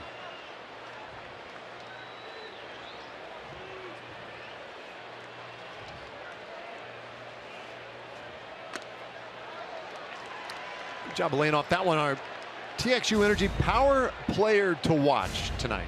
Yeah, Mike Napoli. How about that? 30 home run seasons with both the Rangers and the Indians. Only 2 guys have done it. Napoli lines one right to Lindor, and the inning is over. So it was a quick bottom of the 5th again, and we go to the 6th inning at a 2-run game. Globe Life Park in Arlington, and tonight's State Farm winning combination has got to be the budding and blossoming friendship of Rougned Odor and Mike Napoli. The two took to each other in spring training. Rougned Odor hanging on Mike Napoli's every word, trying to absorb as much as he can from the veteran. Talked to Mike Napoli about it, how that relationship developed. He said it was just kind of natural. We get each other. He reminds me a lot of when I was a young player, and I love being around the kid. And so for that second home run to have Nap on base when Rugi brought him home, it was tough to decipher whose smile was bigger, if it was Nap's or if it was Rugi's. Nonetheless, that budding friendship is tonight's State Farm winning combination, guys. Yeah, right on, Emily. And of course, they have combined well too. Napoli's made some real nice plays over at first on some throws from Rougned. You love to see that kind of thing, and that relationship develop as quickly as it has here with Mike Napoli back in a Rangers uniform. You know, a lot of times there is an assumption that just because a player is an older player and has been around, that he's a great leader, that he's a great clubhouse guy, chemistry guy. That is not always the case. been around plenty of older guys that are bitter going through the kind of the tail end of her career. I talked to Mike Napoli about it at a spring training event that we had in spring training. He just talked about paying it forward. Paying it forward to the guys that gave it to him when he came through the Angels system. He sees the value in that, and I'm sure the Rangers really appreciate the fact that he is one of those legitimate team chemistry guys that cares about his teammates. These are not just words that you throw around. To actually dig in a little bit, get to know some of these younger players, share your experiences to kind of make their maturation process happen a little bit faster. Well, that is definitely the book on Mike Napoli. The 2-2 to Edwin Encarnacion, and a hard 2-hopper right to Elvis Andrus. One away. And nobody sees sports quite the way Colin Cowherd and Jason Whitlock do. Brains to know, and the guts to say. Catch Colin and Jason as they team up for FS1's daily sports talk show. Speak for yourself. Weekdays, 4 p.m. Central. It's a big out for Yu Darvish. Edwin Encarnacion, you talked about it earlier, the great success that he has had against Yu Darvish, to be able to get that first out after pitching through some trouble in each of the last couple of innings. First out, a huge one right there for Darvish. Here's a guy who's really been a pest tonight. Jose Ramirez takes strike one. Ramirez walked in the second inning and then had the 2-run homer in the 4th. Sharp bouncer, but right there for it is Andrus, and there are 2 gone.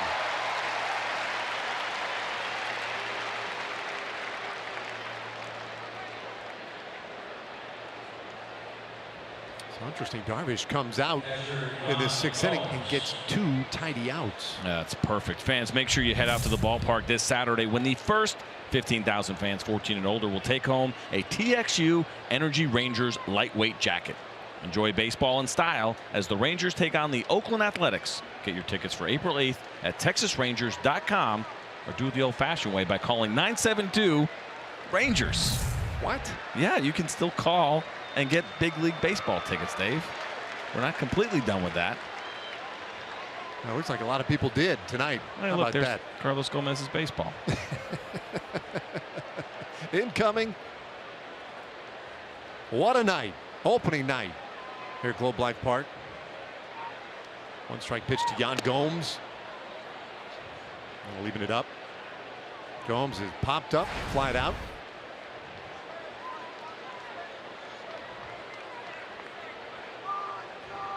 Another guy the Indians just very happy to have back in their lineup every day. It's this ball sharply to third, but right at Joey Gallo. A 10-pitch 6th inning for Yu Darvish. Nice bounce back. We go to the bottom of the 6th. The Rangers by 2. Drive-in tonight's jackpot worth $100 plus dinner for 2 at a Sonic Drive-in. Tonight the Rangers are hitting for Shirley Turman from Mesquite, Texas. If a Texas Ranger hits a home run during this inning, she'll win $100. But if a Ranger hits a grand slam, well, Shirley from Mesquite, you get $25 grand. What a tough spot for Shirley. Are you hoping that, would you be mad if we were going to hit a home run, or you know what I mean? It's been a great night. We'd love to see 3, but she'd probably rather see the bases loaded for the grand slam. Yeah, she'd rather probably see those bases get loaded, hand it off to Profar, Carlos Gomez, who come up to bat with the bases loaded.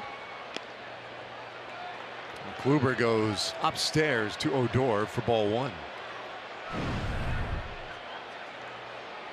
How about that? First Ranger with a multi-homer game on opening day since Gabe Kapler. And how about that? That fella.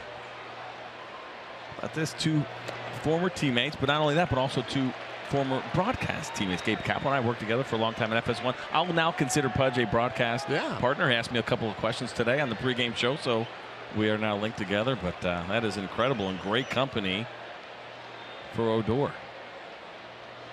Kluber's 2-0 and puts one right in there for a strike.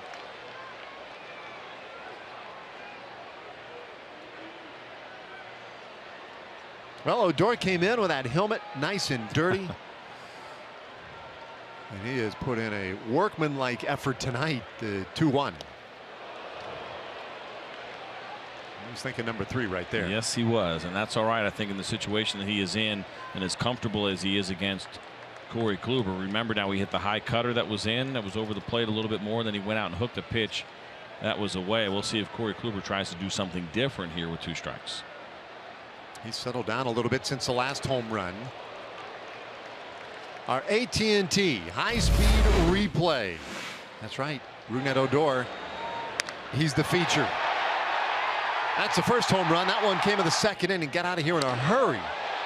Then this one, a little more majestic, over the bullpen, and good for 3 runs.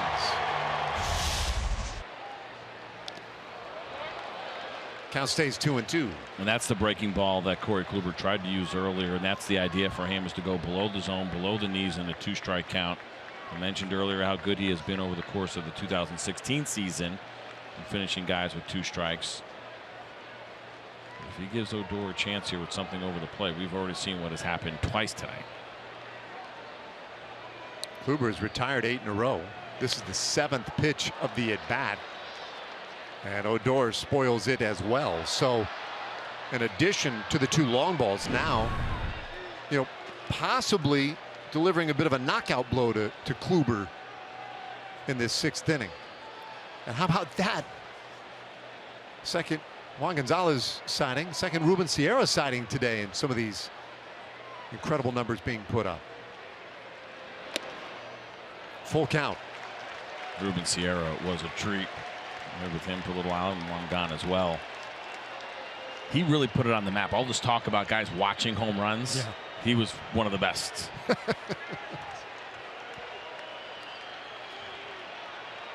Pitch number 9 of this at bat. Hit hard down the right field line, but foul. It really is incredible how locked in Rougned Odor is right now, regardless of what happens. You mentioned the 10 pitches already in this at bat, the 2 home runs. We talk about all the time, pitchers being ahead of hitters early on in spring training, early on in the season. That is not the case right now with Rougned Odor against Corey Kluber. Trying to wear Kluber down here in the 6th inning. The 3-2. And he chased strike 3. I'll have to finish it with a toss down to first, but Odor strikes out to start the bottom of the 6th inning. This is Corey Kluber taking advantage of the aggressiveness of Rougned Odor. Ball's a ball pretty much the entire way. Some good late movement on it though, tricking Rougned.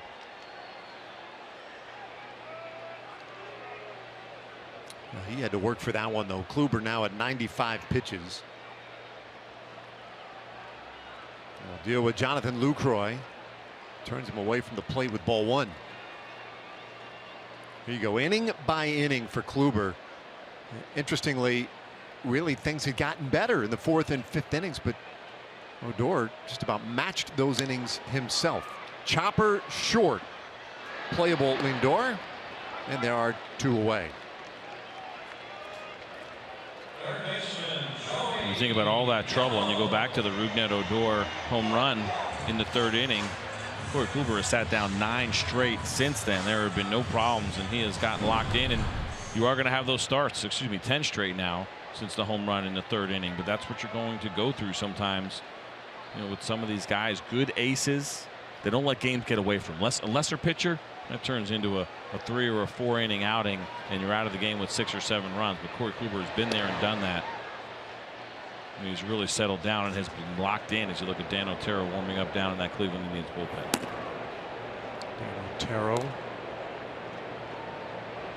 like next man up as Kluber approaches 100 pitches. Count 0-2 now on Gallo. You see those dark lines on the outfield grass. Rangers hosted a special event in the late fall. Required painting some of that dormant outfield grass, and then had to replace that sod this spring. Well, the difference in color is a result of the maturity of the seed in the new grass and being behind that of the existing grass. So the difference is strictly aesthetic at the moment. Obviously will have no impact on the playability of the field. We might continue to see that difference in color for a while, but eventually the colors will begin to blend and match up and it will look nice and pristine again. But that's sort of the explanation of why I'm sure there's some fans watching on TV saying, like, what in the world? I've seen some interesting designs mowed in outfield grasses. What is that? Some abstract art, I thought, that the Rangers put out there. I thought the one on the right that's fully formed kind of looks like Fudgy the Whale. Remember Fudgy from Carvel a little bit? Yeah, it's a good look, a little bit different here. Breaking ball just misses to Gallo. 2-2. But like you said, inside, there's Fudgy over there to the left in the corner.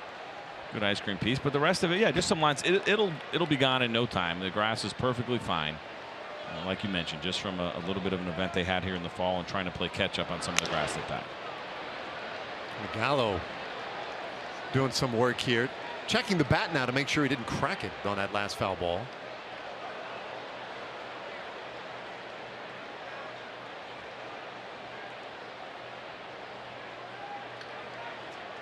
He's going to stick with it. I was reading a bunch about Joey Gallo before I was here, and he's coming through the system as one of the top prospects in baseball. You don't realize this until you get around some of these guys. He is a large human being. 2-2. Inside. That big, strong dude. Very athletic. A guy that will surprise you that we haven't seen and won't see this year, Corey Seager, another one, especially playing that shortstop position. Kluber's payoff pitch, and he lost Joey Gallo. So a 2-out walk.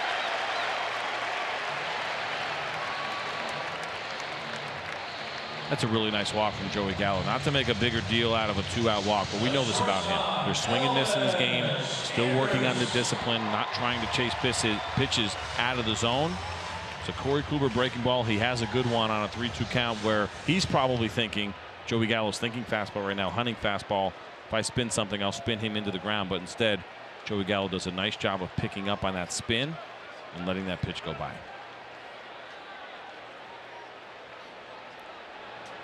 Elvis Andrus takes ball one. A Fox Sports Support proud to team up with Girls on the Run and their dedication to empowering young girls and instilling confidence through running. Learn more about how you can get involved as a volunteer or participant in the upcoming Girls on the Run 5K in your area by visiting foxsportsupports.com. Kluber's 1-0. 1-1 the count. So Kluber now at 107 pitches. Does this get challenging? Should he lose Andrews?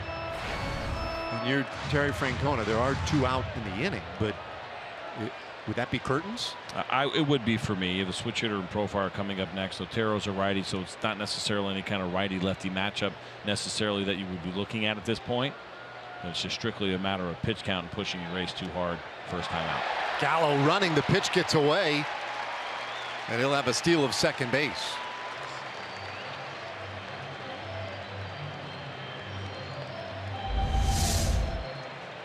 Start to see some of the fatigue set in, and Elvis Andrus actually just scoring the bunt maybe to make it a little bit more difficult because this was a straight steal. He was going to pull that bat back regardless. This pitch was way in the dirt. So now Gallo in scoring position here against Andrus, who has demolished Indians pitching over the years. 1 for 2 tonight with a double. Kluber's 2-1, and that ball hit well out to left field. Brantley coming on though, and he's right there to make the play. So the inning is over. Rangers leave a man in scoring position, and we go to the 7th inning. It's time to present our progressive fan of the game, and this one really a no-brainer here on opening day. This is Dixie Cup and her owner, Bob. Bob, tell me a little bit about this outfit that Dixie Cup is wearing. I was a heart patient, and my doctor did animal therapy, and I've had her, she's almost 12 years old, and she was so good the first few years, I started dressing her up and taking her to nursing homes, hospitals. So animal therapy is great. And she's a wonderful little critter for animal therapy. This is her 8th opening day here, 8th time. Well, she is adorable. Dixie Cup, the most tolerant dog in America, guys. No doubt.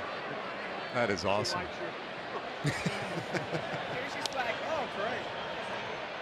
Well, Naquin serving one out into left field, but Profar tracks it down nicely toward the foul line, one away. It was more impressive the fact that that dog was wearing sunglasses, had zero issue with that, even though it's at night. We'll let that fly. But then also not one but two hats. It's the cowboy hat and then the batting helmet on top. It's incredible. What a tolerant dog. Just locked in. There you go. There you go. There's the cowboy hat with the ice Are cream. you hiding from the paparazzi? First I wasn't sure that was catcher's gear. But I guess it's a little harness that he's got him locked in. But That is beautiful. that is incredible.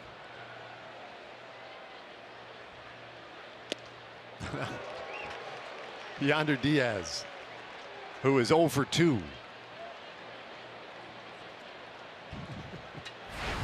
Big fan of animal therapy, though. I do think that works wonders. I don't think I get much disagreement from Dixie Cup either. Darvish out of the 7th inning. And that breaking ball in the dirt. It's now 1-1. You an animal owner, Dave? I'm an animal owner. Love animals. Love dogs. Little activity in the Rangers bullpen. Tony Barnett up again. Matt Bush joining him. Second time up now for Barnett, and you think, okay, well, why are there two righties? And all depends on the situation. Could be matchups depending on what Jeff Bannister likes. Diaz with his first big league hit. That one down into the right field corner. And the rookie has himself a double. Well, they will gather that baseball, send it over to the Indians bench. And congratulations to Yandy Diaz.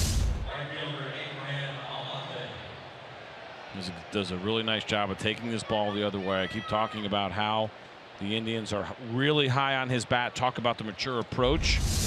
That's it right there. Now, they do believe he actually has some raw power as well, but because of his style of swinging, more of that flat bat, think maybe kind of Tony Gwynn, who was really good at that Wade Boggs type of hitter, is that the home runs may not be there if he continues with that style of swing, but they'll certainly take opposite field doubles all day long. So now he's in scoring position. Almonte at the plate, and that one smothered by Lucroy. Keeps it just close enough that Diaz holds his spot. How so good he is on this. Look, that's a breaking ball that ends up going much farther in than he's anticipating. So think about this. As that ball hits the ground, it's also breaking to his right as he's trying to move right. So he's got to work even harder to get his chest in front of it. The idea there for a catcher, get your chest in front of it, lean a little bit forward, smother that ball so that when it does bounce up and hit you, that it kind of deadens a little bit and just falls right in front of you. On the 1-0, that one foul.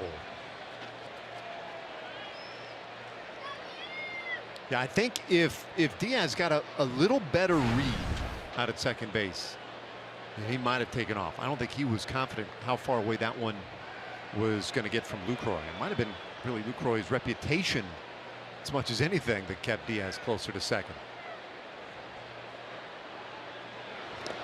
That one bounces away again, this time up the third baseline. Diaz will charge for third, and he moves up on the wild pitch.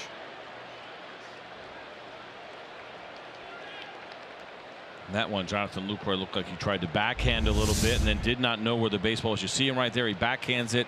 Ball catches him right on the mask. He just doesn't know where it is, and that's the break that Diaz gets. And once he realized Lucroy was looking one way and the ball was another, he can just coast into third base. So now just 90 feet away. A 2-1 count on Almonte is very high. Darvish right now kind of all over the place against Almonte. He did such a great job in the 5th inning of digging deep and finishing off that inning with the double play and then the ground ball to third base.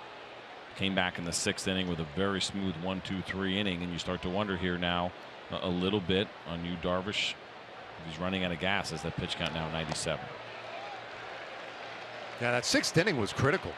Got a couple of quick ground outs, then the line out, all on 10 pitches. Right when you were kind of wondering, is he on the ropes or not? And boy, it looked like he got himself a nice break. But starting to show some signs here in the 7th. Almonte has twice worked a walk. Here's the payoff. Got him swinging, but it gets away from Lucroy. Diaz will charge in from third. He scores. Everybody is safe. A strikeout. And we'll see wild pitch pass ball, how they score that one. pretty sure that'll be a wild pitch. That ball's in the dirt. We see Jeff Bannister also kind of coming out now on the top step. A tough break here for Yu Darvish. Jonathan Lucroy has done such a great job back there. To ask him to get that one is probably asking a lot, and the change is coming. So that's it for Darvish. 6 1/3 tonight, leaves with a tying run on base. Rangers up by 1. I'll tell you about our new pitcher in a moment. Game, CJ, about Yu Darvish. Yu Darvish battling himself a little bit, but still turned in a very good outing. We saw him early on. Lots of breaking balls, as you noticed, but there's a good fastball located to Edwin Encarnacion. But it was the strikeouts, especially looking, all three of them, the first three of them, I should say, looking, the last one we just saw was a breaking ball in the dirt. Yu Darvish overall, maybe not extremely pleased with his outing, but he got the job done walking off the mound in the 7th inning while his team is leading. Leaves, you see the line there, 5 walks, 4 strikeouts. And we'll hand it over to Matt Bush. Power right-handed arm. You look at the numbers from last year for Bush. What a fantastic rookie year it was for him. Well, incredible to think about everything that he had come back from, but the thing that sticks out to me, man, that strikeout to walk ratio, first year pitching in the big leagues, to be able to come out and do that as a rookie, even though he's an older rookie, very impressive from Matt Bush. Boy, runner going. First pitch in there for a strike, throw to second, not in time, and Almonte swiped second base, and he stole that on Matt Bush. He absolutely did. And a lot of times coming into a game out of the bullpen, yes, you have to be paying attention to the runners, but that's not exactly the first thing that you're thinking of. You talked about it earlier. The Cleveland Indians, a very aggressive base running team. Watch Almonte, almost kind of a walking lead as he takes off and just does not give Jonathan Lucroy a chance at all to throw Almonte out. Tying run in scoring position now. It's so big, that stolen base, right? Because it takes the double play out of order. It also moves the potential tying run now into scoring position with 1 out. Let's see what Santana has done tonight. Comes against Darvish. Now the count 0-2.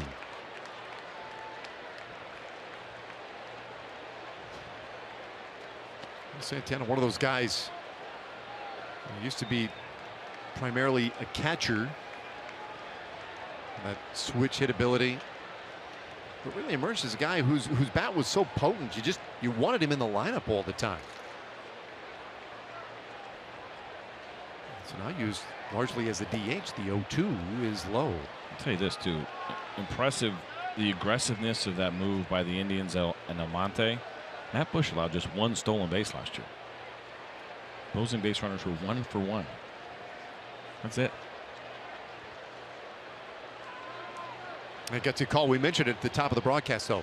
They were a team that ran wild last year, especially early in the season.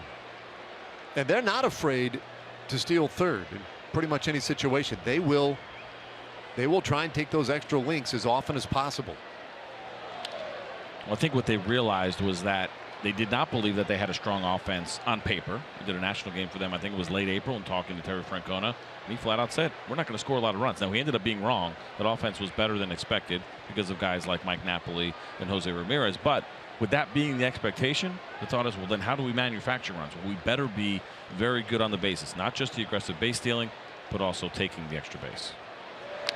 1-2 pitch, bouncer, second base. Odor had to range way in to get to it. Takes care of Santana, but Almonte now down at third.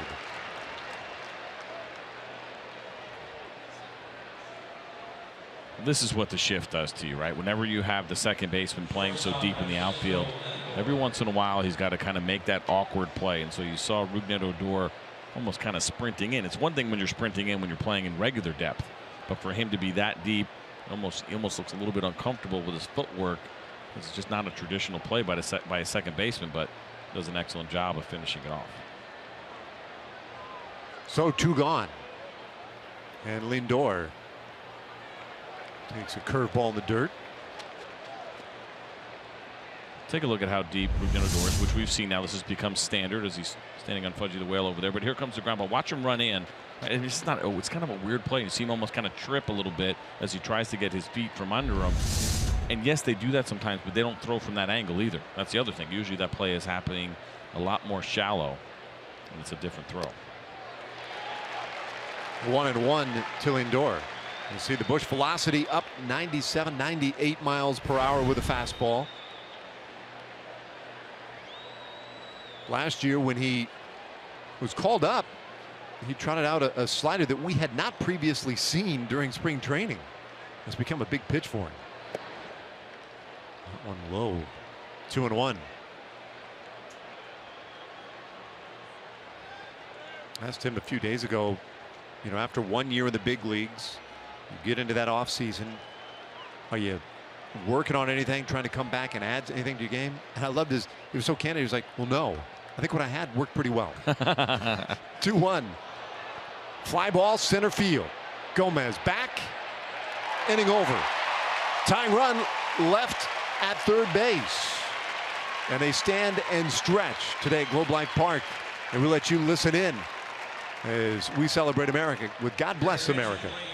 Ladies and gentlemen, will you please rise and direct your attention to the area behind home plate and welcome country music recording artist Neil McCoy. In honor of all the veterans who have served our country and the servicemen and women who are currently stationed at home and around the world, Neil will now perform God Bless America.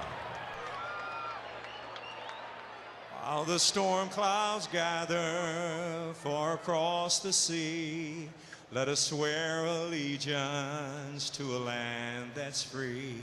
Let us all be grateful for a land so fair as we raise our voices in a solemn prayer. God bless America, land that I love. Stand beside her and guide her through the night with a light from above. From the mountains to the prairies, to the oceans white with foam. God bless America, my home, sweet home. God bless my home, sweet home.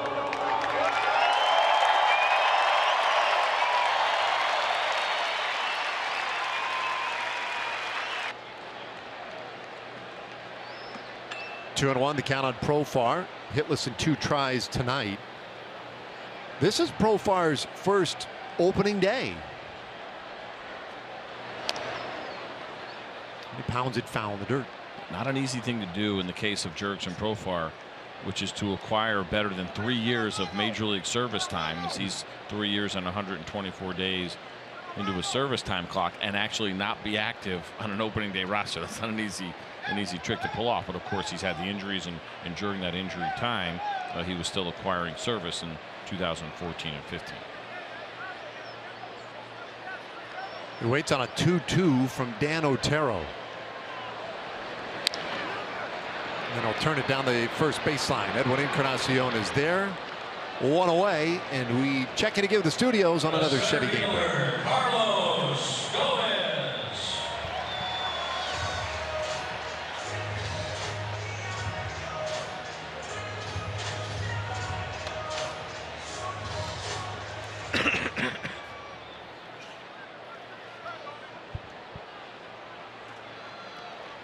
All right, thanks, John.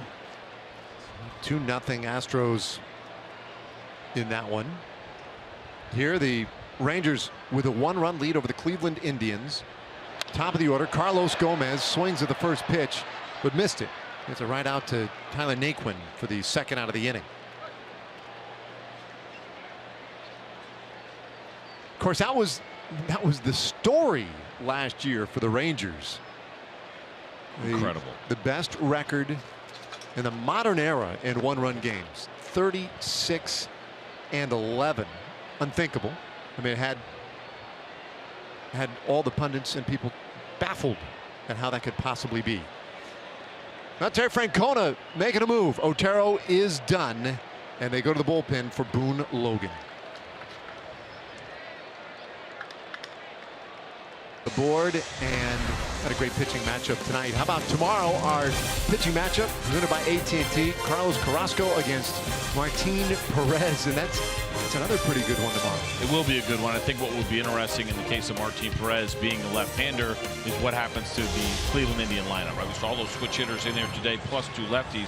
4 switch hitters, 2 lefties. That should work out to his advantage. Of course, Carlos Carrasco on the other side, another very good swing and miss strikeout pitcher coming back from an injury. Now, one of the reasons why they feel they may have one of the best, if not the best, rotation in the American League in Cleveland. They're very excited about it, very upbeat about their chances because of that rotation. Guys like Carrasco, a big part of it. It's not just a Corey Kluber show. As the first pitch from Boone Logan is lined into left field by Chu. And so Chu has his first hit of the night and is on with 2 away. You see Boone Logan coming over from the Colorado Rockies, a free agent deal this past offseason. Had a pretty nice run, does a really nice job against lefties, but especially last year did a fantastic job. A 142 batting average against left-handed hitters, allowed just 1 home run. That's a big deal when you're pitching in Colorado. We know he's good against lefties, but to be able to post those kind of numbers, doing it as a member of the Rockies, very impressive. That 1 home run, by the way, that he allowed, Bryce Harper, not a terrible one to let up. He's not the only one who got victimized by Bryce Harper. Here's Nomar Mazara. And this is a nice test here early on for Nomar, right? This is something to keep an eye on with him. This was a little bit of a struggle with him against left-handers last year. Hit just .234 against them with 1 home run, right? 20 homers total, but just 1 of them came against lefties. I loved his approach early on against Corey Kluber. We'll see if we can take that same approach, thinking the other way against a tough lefty like Logan. 1-1. There you see the splits last year for Nomar. And Boone Logan, you were talking about his overall numbers and what he accomplished in Colorado. Logan, I mean, he's just ridiculously tough on left-handed hitters.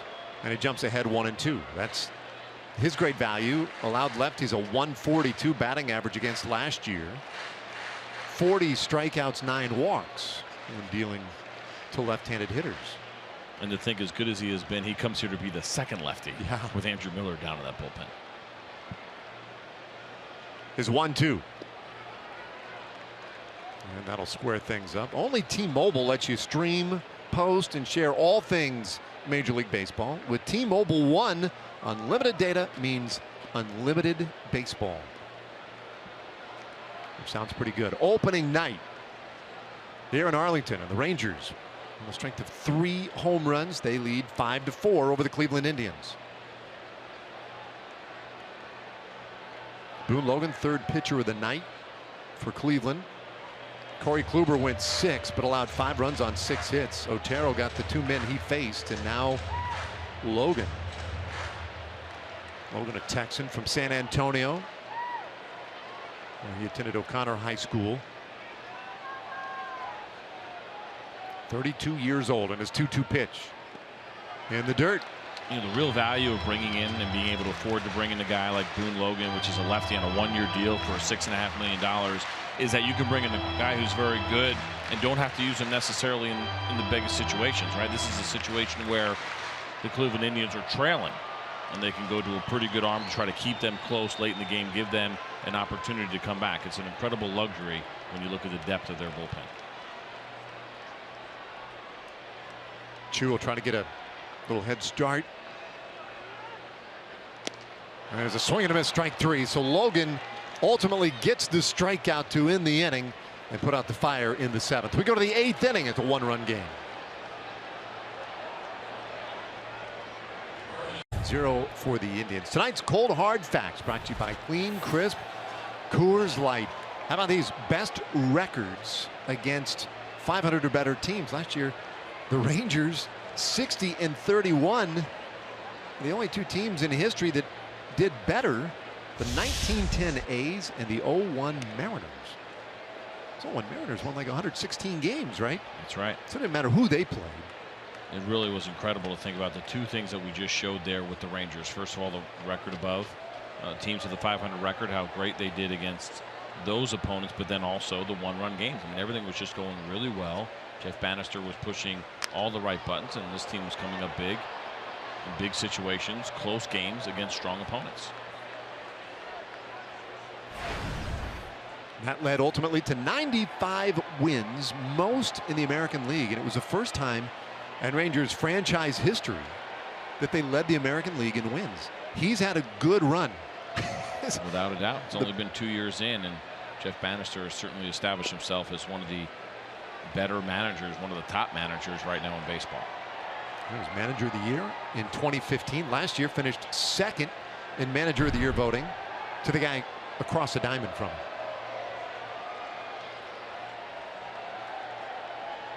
2 division titles and taking this team to a place they've never been. Best record in the American League last year.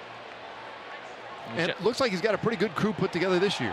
He does, and I think the thing that Jeff Bannister gets, and I've known Banny for a long time, going back to his days in Pittsburgh when I was in the minor leagues back in 2006. I've known him since then. What he does and what he understands so well, and what's so important in today's game.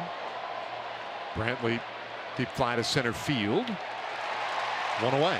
His personalities, right? This game is not necessarily, when you're in the managerial position, a lot about X's and O's. There are X's and O's in baseball. This is not football, but it's certainly there is strategy that is involved. But it's understanding players. How do you get the most out of them? How do you keep them motivated over the course of a 162-game season? And you might sit there and be saying, well, what do you mean? Of course, you're always motivated. You're a professional athlete. You should be motivated. But this is a long, grueling season, and one that can be very cruel on your results. And you can beat yourself up. You can struggle. Jeff Bannister certainly understands that. And he does an excellent job of motivating these guys, getting them to compete, digging in, really getting to know them. I knew that about him long before I was ever here, and it's really good to see him getting an opportunity and doing as well as he's done in Texas.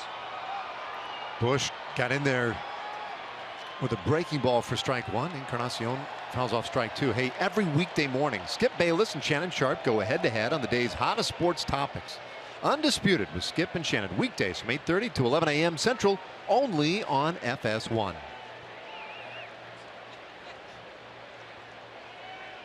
2-strike pitch. Woo. Trying to buckle his belt. Encarnacion 1 for 3 tonight. And we really haven't spent much time talking about Edwin Encarnacion, but one of the big free agents out there this last offseason. And it took a little while, but it was the Indians who landed him. And he golfs this one high and deep left field. It is gone. And we've got a new ball game. Encarnacion ties it with his first home run of the year.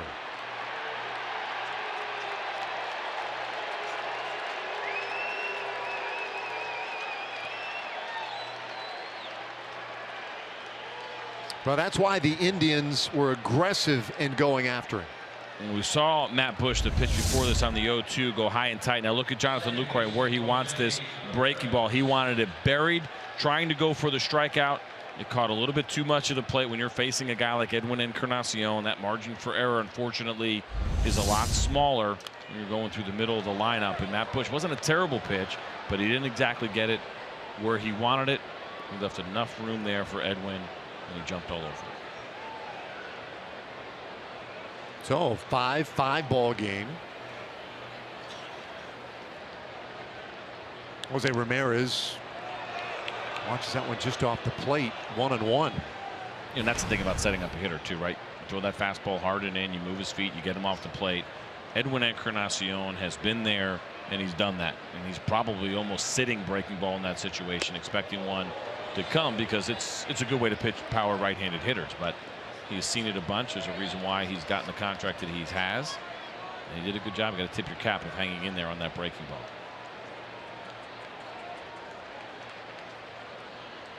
Well, this game sort of falling in the same pattern as a lot of games we saw yesterday. Good teams, good pitching matchups end up being decided by bullpens late. The Giants, who blew 32 saves last year in San Francisco, still got to the postseason. First team ever to blow more than 30 saves and make the postseason. They blew the save twice yesterday in losing in Arizona. Breaking ball just missed. And then You had the Cubs and Cardinals last night, which was an amazing ball game. A game that, I don't know, I walked away from that game yesterday dazzled by the pitching performance of Carlos Martinez. This one got in on Ramirez and a pop-up out into short right field. Odor is there. 2 gone.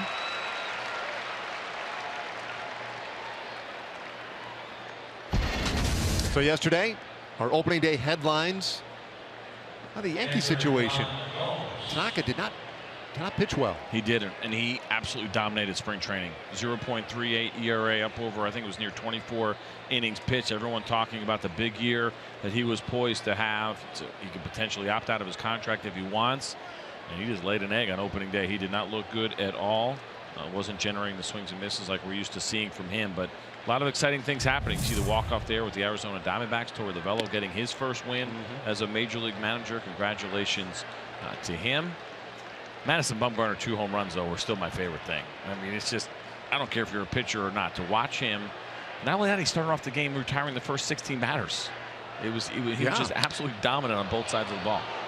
High fly ball out to right field. Mazzara has some room, and he'll squeeze it. Inning over. We go to the bottom of the 8th. New ball game. Rangers with some time to try and get back in the lead. Southwest. Yes to low fares with nothing to hide. That's transparency. And by AT&T Internet. Visit AT&T.com/keep calm to learn more.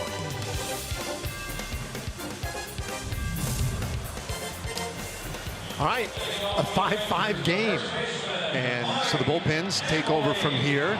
And Andrew Miller comes on for Cleveland. Fantastic numbers for him a year ago. A late season acquisition for the Cleveland Indians from the New York Yankees. They gave up prize prospect Clint Frazier, who is now with the Yankees and in their minor league system. But you see those numbers.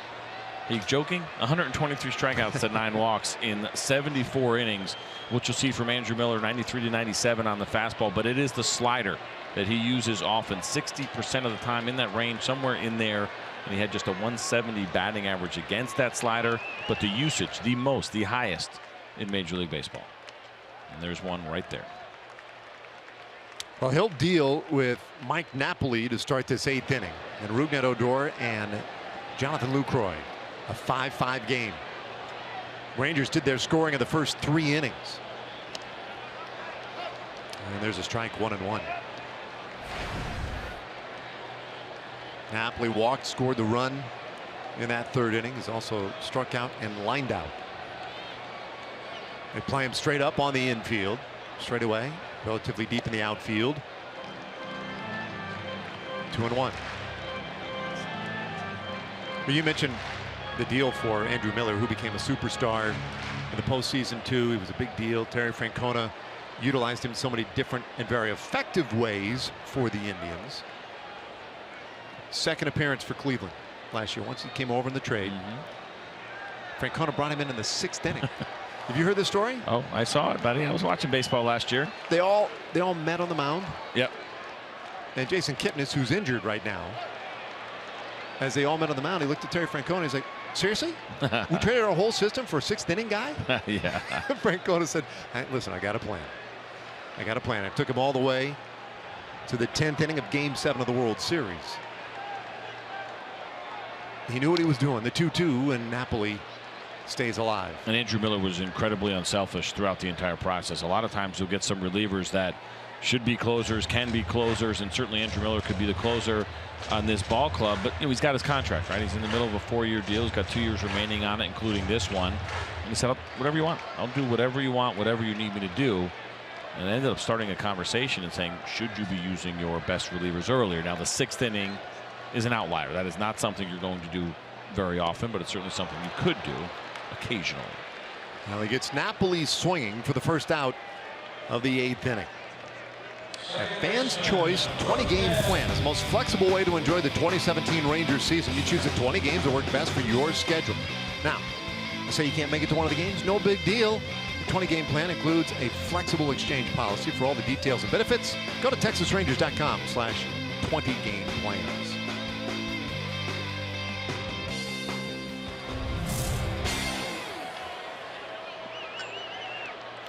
So bottom of the 8th inning, tie game. All right, here's the guy. Rougned Odor, 2 home runs, 4 RBIs. Now, as good as Andrew Miller was a year ago, it was pretty shocking to see him in the WBC allow 2 home runs in a game. He'd only done that once in his entire career as a reliever. That was back in 2015, and so there were some concerns and wondering about, much like we said with Corey Kluber, would there be some wear and tear from pitching so deep into the postseason a year ago, and not just pitching, but pitching often. Andrew Miller last year threw 133 pitches in the World Series in just 4 games. That is the second most all time to Aroldis Chapman, who threw 137 pitches in that World Series last year. 1-1 to Odor, and he'll rip it foul. Boy, I'll tell you what, that's a pretty comfy looking swing against a nasty left-hander. You know, Odor 1 for 3 against Andrew Miller, and his one hit a home run. Really incredible to see him working the counts as well compared to what he did a year ago. 21 pitches. But you're right, he's comfortable right now. He is locked in. Pretty unusual to be that locked in right from the very beginning of the season, but especially to see him take a pretty healthy hack off of Andrew Miller. With 2 strikes, he hooks it down to first. Encarnacion had a little trouble with it, but stays with it and gets Odor 2 gone.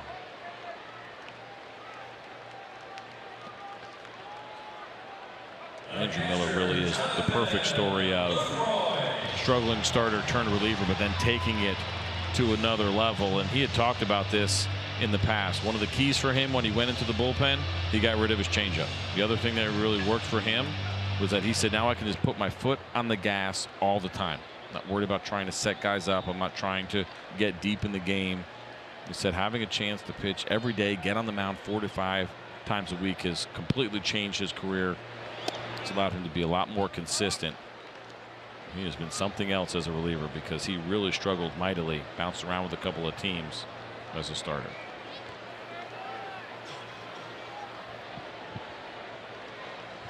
One strike pitch to Lucroy. It's off the plate, 1-1. A 5-5 game. Rangers got a run in the second on a solo home run by Rougned Odor. They got 4 in the third. Carlos Gomez hit one a mile. And then Odor hit his second home run of the night, a 3-run shot. 1-2 on Lucroy. That pitch is so nasty. We just kind of call it a back foot slider that goes down and in, finishes near the back foot of an opposite-handed hitter. You start thinking about guys like Andrew Miller, and left to right doesn't matter. 181 against lefties, 153 batting average against righties last year. Yeah, he's been tough. The 1-2, and he gets Lucroy swinging. So a 1-2-3 bottom of the 8th for Andrew Miller takes us to the 9th inning in a tie game. Opening night as we welcome you back to opening night coverage. John Radigan here getting ready for Rangers Live, and this thing will be a picture-perfect game if and when the Rangers take the victory. It's 5-5 right now. I'm here with Pudge Rodriguez and Mark McLemore. Pudge has a brand new computer. You can't imagine the information and the perspective he's going to be able to pull off that brand new iPad, guys. It's all part of the post-game show. It's Rangers Live coming your way right after the game. Hang in there, Pudge. Oh, man. What's going on here? Well, a little dye job, I guess. That's pretty difficult. You have to have somebody else do that for you. There's no way you could make that perfect tee looking in the mirror like that, right? Well, the first problem for me would be the hair. I don't know that I have the ability to grow that kind of a beard. No. Speaking of beards. Me neither. Sam Dyson on in a tie game here in the 9th inning. And Tyler Naquin, his opposition at the moment. Naquin hitless in 3 tries, including a double play back in the 2nd inning.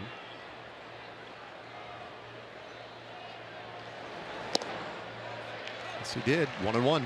There's that nasty 2-seam fastball that you see from Sam Dyson, a pitch that he uses more than any other, and one that ranges anywhere from 93 to 96 miles an hour. It is heavy. It's got great movement on it, and when he locates it there, it is nearly unhittable. 1-1 to Naquin. And missed. How about this night tonight? It was like upper 70s at game time. Just beautiful. Weather's cooperated nicely today. A spectacular opening night. 48,350 is sellout tonight. And it's 3-1 now to Naquin.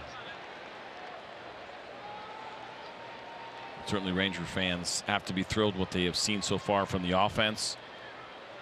To see an historic home run from Carlos Gomez into the second deck, just a 20th that has ever happened here at this ballpark. 3-1, and Naquin sends it into center field, base hit. So the Indians off to a good start in their half of the ninth inning. Well, this is what was interesting in this at bat for me. I mentioned how Tyler Naquin struggles on high fastballs, but Sam Dyson is a guy who throws a lot of fastballs down in the zone. So he's in a 3-1 count, has to throw a strike, moves it about thigh high, and that's exactly where Tyler Naquin likes that.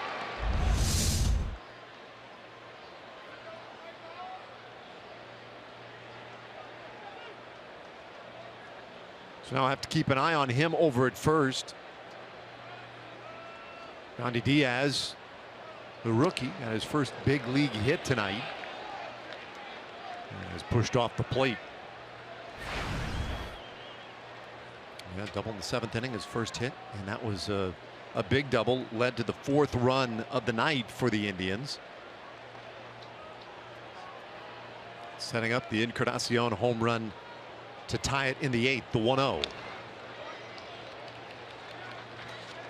It would not be surprising at all here to see Tyler Naquin in motion, just because of the great ground ball rate of Sam Dyson, his ability to be able to get that ground ball to get you the double play. So you put the runner on the move with the idea of trying to stay out of it.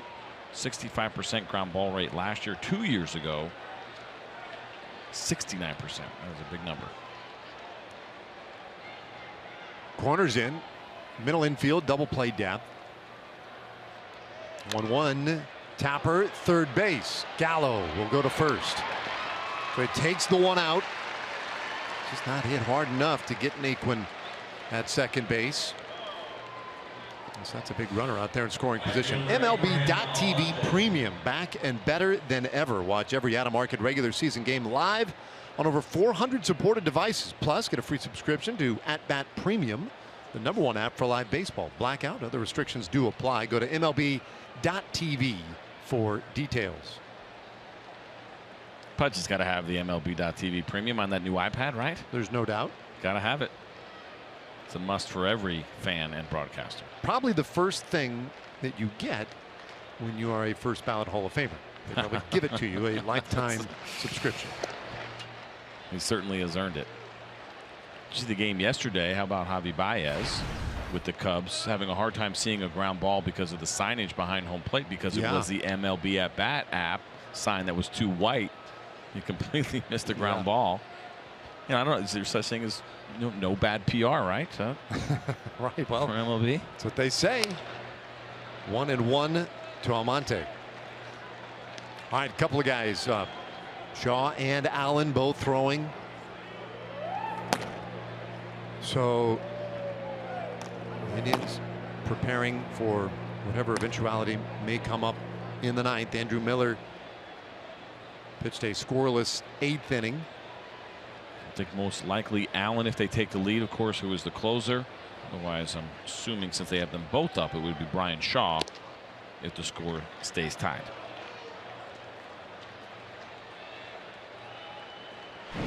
Naquin out there at second base, but as you can see, the Indians have not delivered tonight with a runner in scoring position.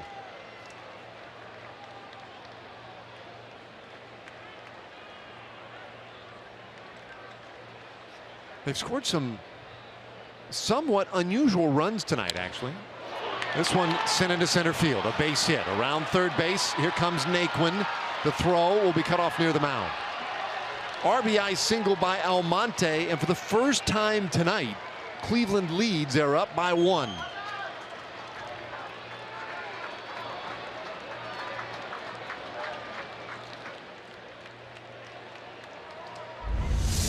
We'll see another fastball here. Credit Almonte as you watch this pitch. Not a terrible one. Pretty well located away, but he was out over the plate looking for it and not trying to do too much with it. Keeping it in the middle of the field. And Tyler Naquin, of course, who went to second base on that dribbler earlier, easily scores from second base. Been a weird night for Almonte. A couple of walks, reached on a strikeout wild pitch.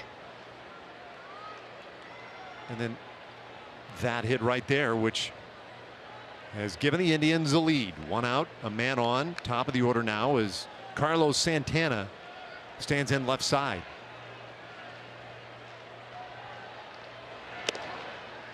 Dyson starts him up.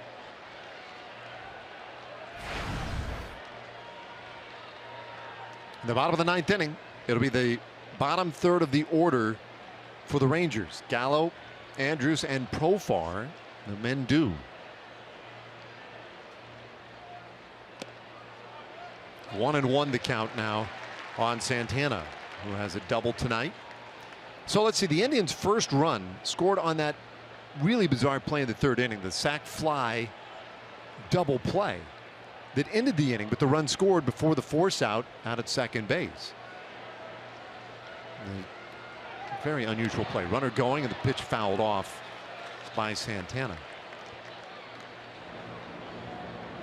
There, as I mentioned, Cody Allen now warming up and taking over. The closer of the Cleveland Indians, since they have taken the lead, will be the pitcher that comes into the bottom of the ninth. That's the guy that the Rangers will have to do their work against to try to at least tie up this ball game. Almonte back at first. And the 1-2 hit well out to right center field, drops in, and that one's going to roll for a while. Almonte digging hard for third. They'll send him to the plate. Double for Santana, second run across, and the Indians lead by 2 in the ninth inning.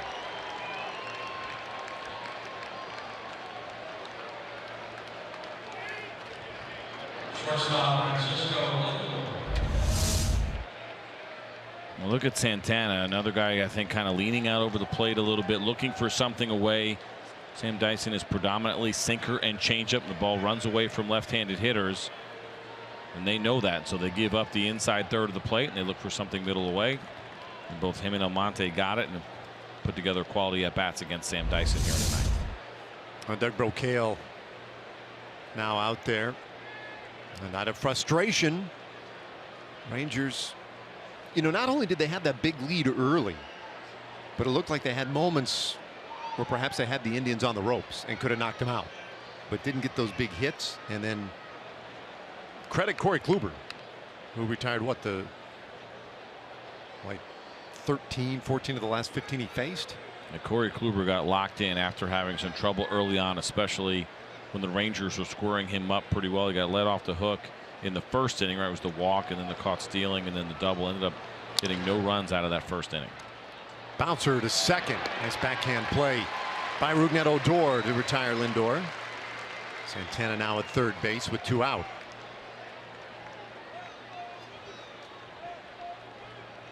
But after Rugi's second home run, that's when Corey Kluber all of a sudden just shut it down. Yeah, 11 of the last 12 men he faced retired. The only guy he could not get in that stretch was Joey Gallo, whom he walked in the 6th inning. Now, Brantley hitless so far tonight in 4 tries. Dyson trying to get through this top of the 9th inning and give his team a shot in the bottom of the 9th.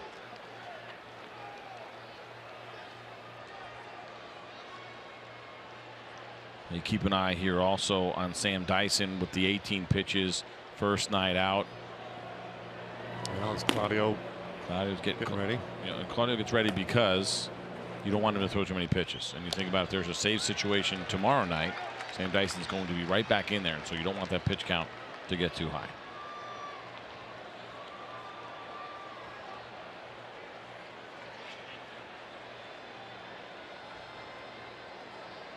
Two out. Santana at third. Dyson's 1-1. A little high again. But 10 extra base hits in this game, 5 on each side. A total of 5 home runs hit. So we came into this thing looking at the pitching matchup. We had Darvish and Kluber, for crying out loud. 2-2 the count. How in the world we get 12 runs in this game? It's a little bit of a surprise, I think, without a doubt. With you, Darvish, it was more about the command struggles with the 5 walks that he had tonight, and then it was about the Ranger bats getting to Corey Kluber, and so more runs on the board than we certainly expected between these 2 pitchers, but it did come down to the bullpens. The bullpen right now of the Indians is outpitched so far the bullpen of the Rangers. A full count on Michael Brantley. Edwin Encarnacion waits on deck. Sellout crowd here. Wants Dyson to take care of business right here. Get Brantley. The payoff. Bouncer through, base hit. Santana scores. It's a 3-run 9th inning.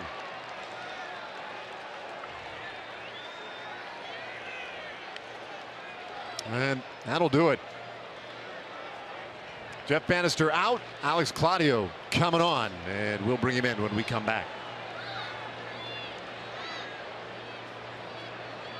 North Texas, our aerial coverage provided by Goodyear, leading the way with tires that deliver superior performance in clutch situations. Goodyear, more driven.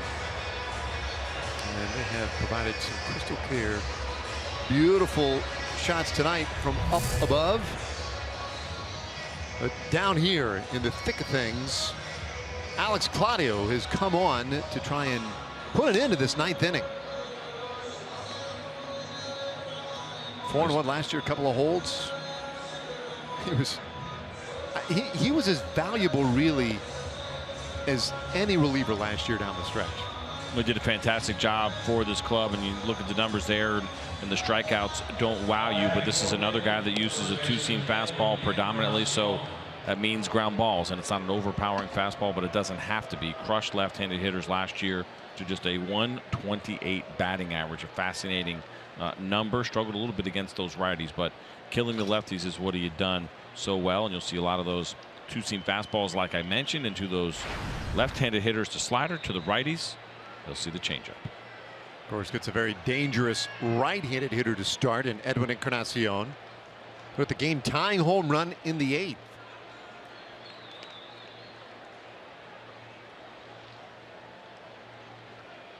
First time that these two have faced one another. Claudio's first pitch finds the outside corner, strike 1. 8-5 Cleveland. They did not lead until this 9th inning. See the velocity there in the upper 60s. That is the changeup. Nasty movement on it. Just misses. And that thing has unbelievable depth to it. And if you're going to come from that angle as a sidearm lefty, you're going to have a changeup to neutralize those right-handed hitters. I dropped down toward the end of my career. Without the changeup, you have no chance, in my opinion, against these righties. Well, gets ahead here. A ball and 2 strikes on Encarnacion. Encarnacion coming off with a real good year last year with the Toronto Blue Jays. And undoubtedly one of the more feared right-handed hitters in the American League. It's this ball hard right to Joey Gallo at third base, and the inning is over. And now last chance for the Rangers coming up. Down by 3. Gallo will lead it off. Cleveland Indians have scored over the past 3 innings. That leaves the Texas Rangers trailing 8-5. Fans, this Sunday, the first 15,000 fans 14 and older will receive an AT&T Rangers umbrella. Come see your Texas Rangers battle it out against the Oakland A's and take home this springtime giveaway. Reserve your seat at TexasRangers.com or by calling 972-RANGERS.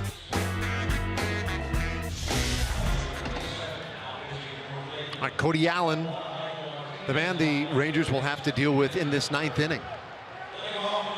No surprise there. Cody Allen, basically a 2-pitch pitcher. You're going to see fastball, curveball. Velocity on that fastball about 93 to 96 miles an hour. Throwing that pitch better than 60% of the time. The breaking ball is go-to, as you see the strikeouts last year will sit between 83 and 85. Michael Martinez now taking over for Diaz at third base, which I think will tell us a little bit about how the Indians feel about his third base play. They're not all the way there yet. I mentioned they're a little bit worried about his arm, so they're going to go with the veteran Michael Martinez to try to finish things up defensively. Joey Gallo, and he gave a real good at bat in the 6th inning, ultimately earning the walk. In fact, he was the only Ranger among the last 12 that Corey Kluber faced, the only one to reach, and is 1-1. And it's all a part of an adjustment that he's been trying to make. Strikeouts still there. That's a part of the game that everybody's willing to live with for the great power that he brings. What they've asked him to do is be a little more selective, and he has made that adjustment very well. 2-1. And if you think about the fact that the Rangers only have 3 walks through 8 innings, I'd be surprised that Joey Gallo has one of them. Give you an idea how they have been pitched tonight. So certainly an encouraging first game here for Joey Gallo so far.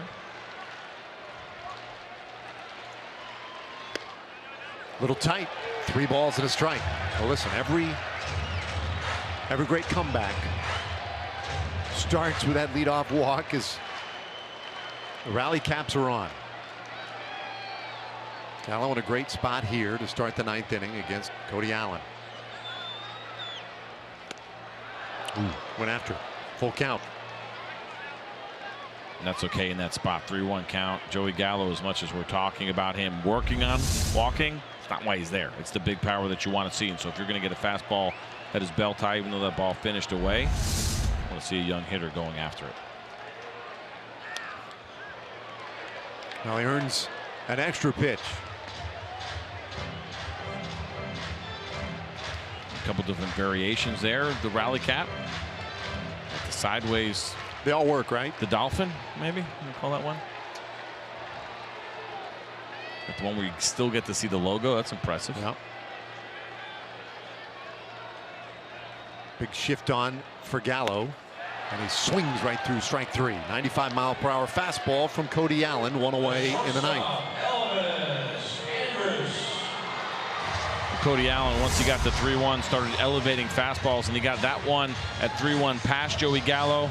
He was able to foul off a 3-2, but eventually goes back up top. It was probably ball 4, but I think Joey Gallo kept getting kind of teased by that Cody Allen fastball, and he was unable to lay off that last one. Andrews takes strike 1. Elvis, for whatever reason, it's always interesting to me, guys who have great, almost inexplicably good numbers against other guys. 5 for 6 off Cody Allen in his career. And he hammers this ball out to left field. Brantley goes back, it's over his head, and he lost it momentarily. Andrews rounding second. He'll try for 3, and he's got it.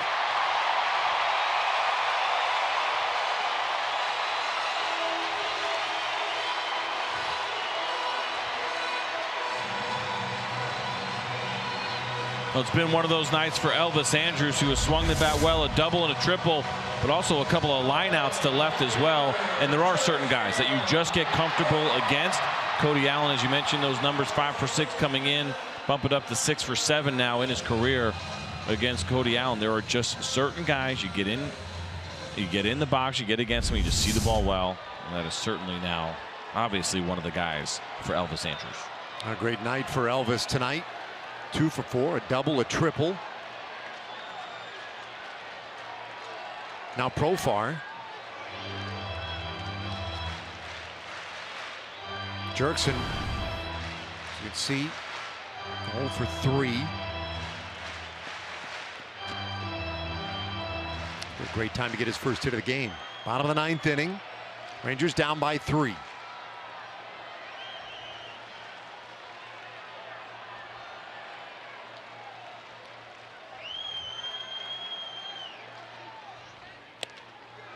Oh, and 2 the count.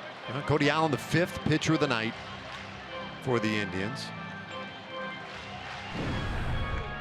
Well, they have engineered a lot of these come from behind wins in the past. Last year, 49 of them. That's amazing, right? They did it all. Beat good teams, came from behind, won a bunch of one-run ball games. It really was an incredible year. Ball and 2 strikes.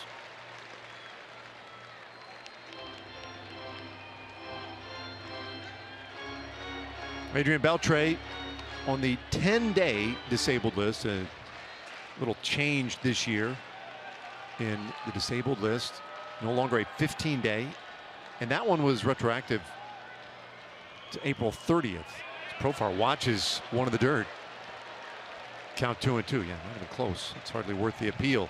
You saw Adrian with the batting gloves on as well. Probably anxious to want to be out there right now, but he cannot because he's on that disabled list. He's breaking those batting gloves in a little bit, maybe. It's part of it. It certainly did look brand new. Love to get this guy up with a couple of men on. Give yourself a real shot.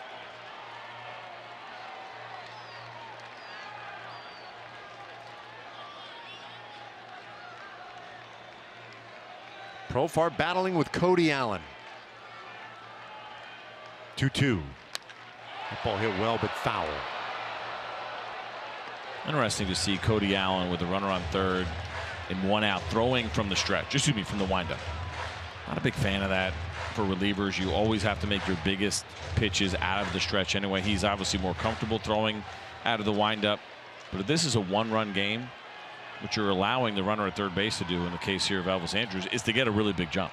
And so there's a better chance of him scoring on a ball in the dirt or a wild pitch. Full count on Profar. I just feel like you're just asking for trouble. Elvis Andrus is not going to steal home. But once that left foot goes back, he cannot do anything but pitch and throw the ball home. This really becomes a very big pitch tonight. Try and get a couple of men on ahead of Carlos Gomez. Profar battling. Has worked his way back into it. 3-2. Chased it in the second out of the inning. Now, the reason you wanted him on so badly, Carlos Gomez coming up, this is the kind of thing he can do going back to the 3rd inning tonight. Can he ever? The pitch shot out over the plate a little bit, and he was all over it as he hits it way into that second section. Not even close. A no doubter off the bat of Carlos Gomez. Up there now with Andrus at third base, 2 gone in the 9th. And Allen gets him to chase strike 1. And you really think about the at-bats, too, that the Rangers have had this inning. Both Joey Gallo and Jurickson Profar, 3-2 counts. Both guys end up chasing fastballs up out of the zone. I mean, very easily, the Rangers could be looking at 3 base runners and nobody out right now with Gomez coming up. Good breaking ball on the count 0-2. Rangers suddenly down to their final strike. Game they led at one point 5-1. Corey Kluber got himself right though, locked down, and now the 0-2. And Gomez strikes out swinging to win the ball game. Cody Allen strikes out the side in the 9th. And the Rangers fall short tonight, 8-5 in the opener. Tough break here for the Texas Rangers, a game that started out so well for them. They took that early lead, came out with some huge hits offensively. Yu Darvish throwing the ball pretty well outside of those walks, but ultimately the Rangers did what they wanted to do, and that was hand the ball over to the bullpen. But the bullpen tonight, unfortunately, not able to come through. First, it was Matt Bush that allowed that home run to Edwin Encarnacion, and then Sam Dyson with the rough 9th inning in which he allowed 3 runs. Well, bounce back tomorrow. That's the idea. Our final score tonight, 8-5 Indians. For CJ Nikowski, Emily Jones, and our entire crew, I'm Dave Raymond. This has been a presentation of Fox Sports Southwest and the Texas Rangers. Join us again tomorrow night, Game 2 against these very same Indians. Our coverage begins at 6:30 with Rangers Live. Coming up next, Rangers Live post-game presented by Frontier Communications. Once again, our final score tonight, the Cleveland Indians 8, your Texas Rangers 5.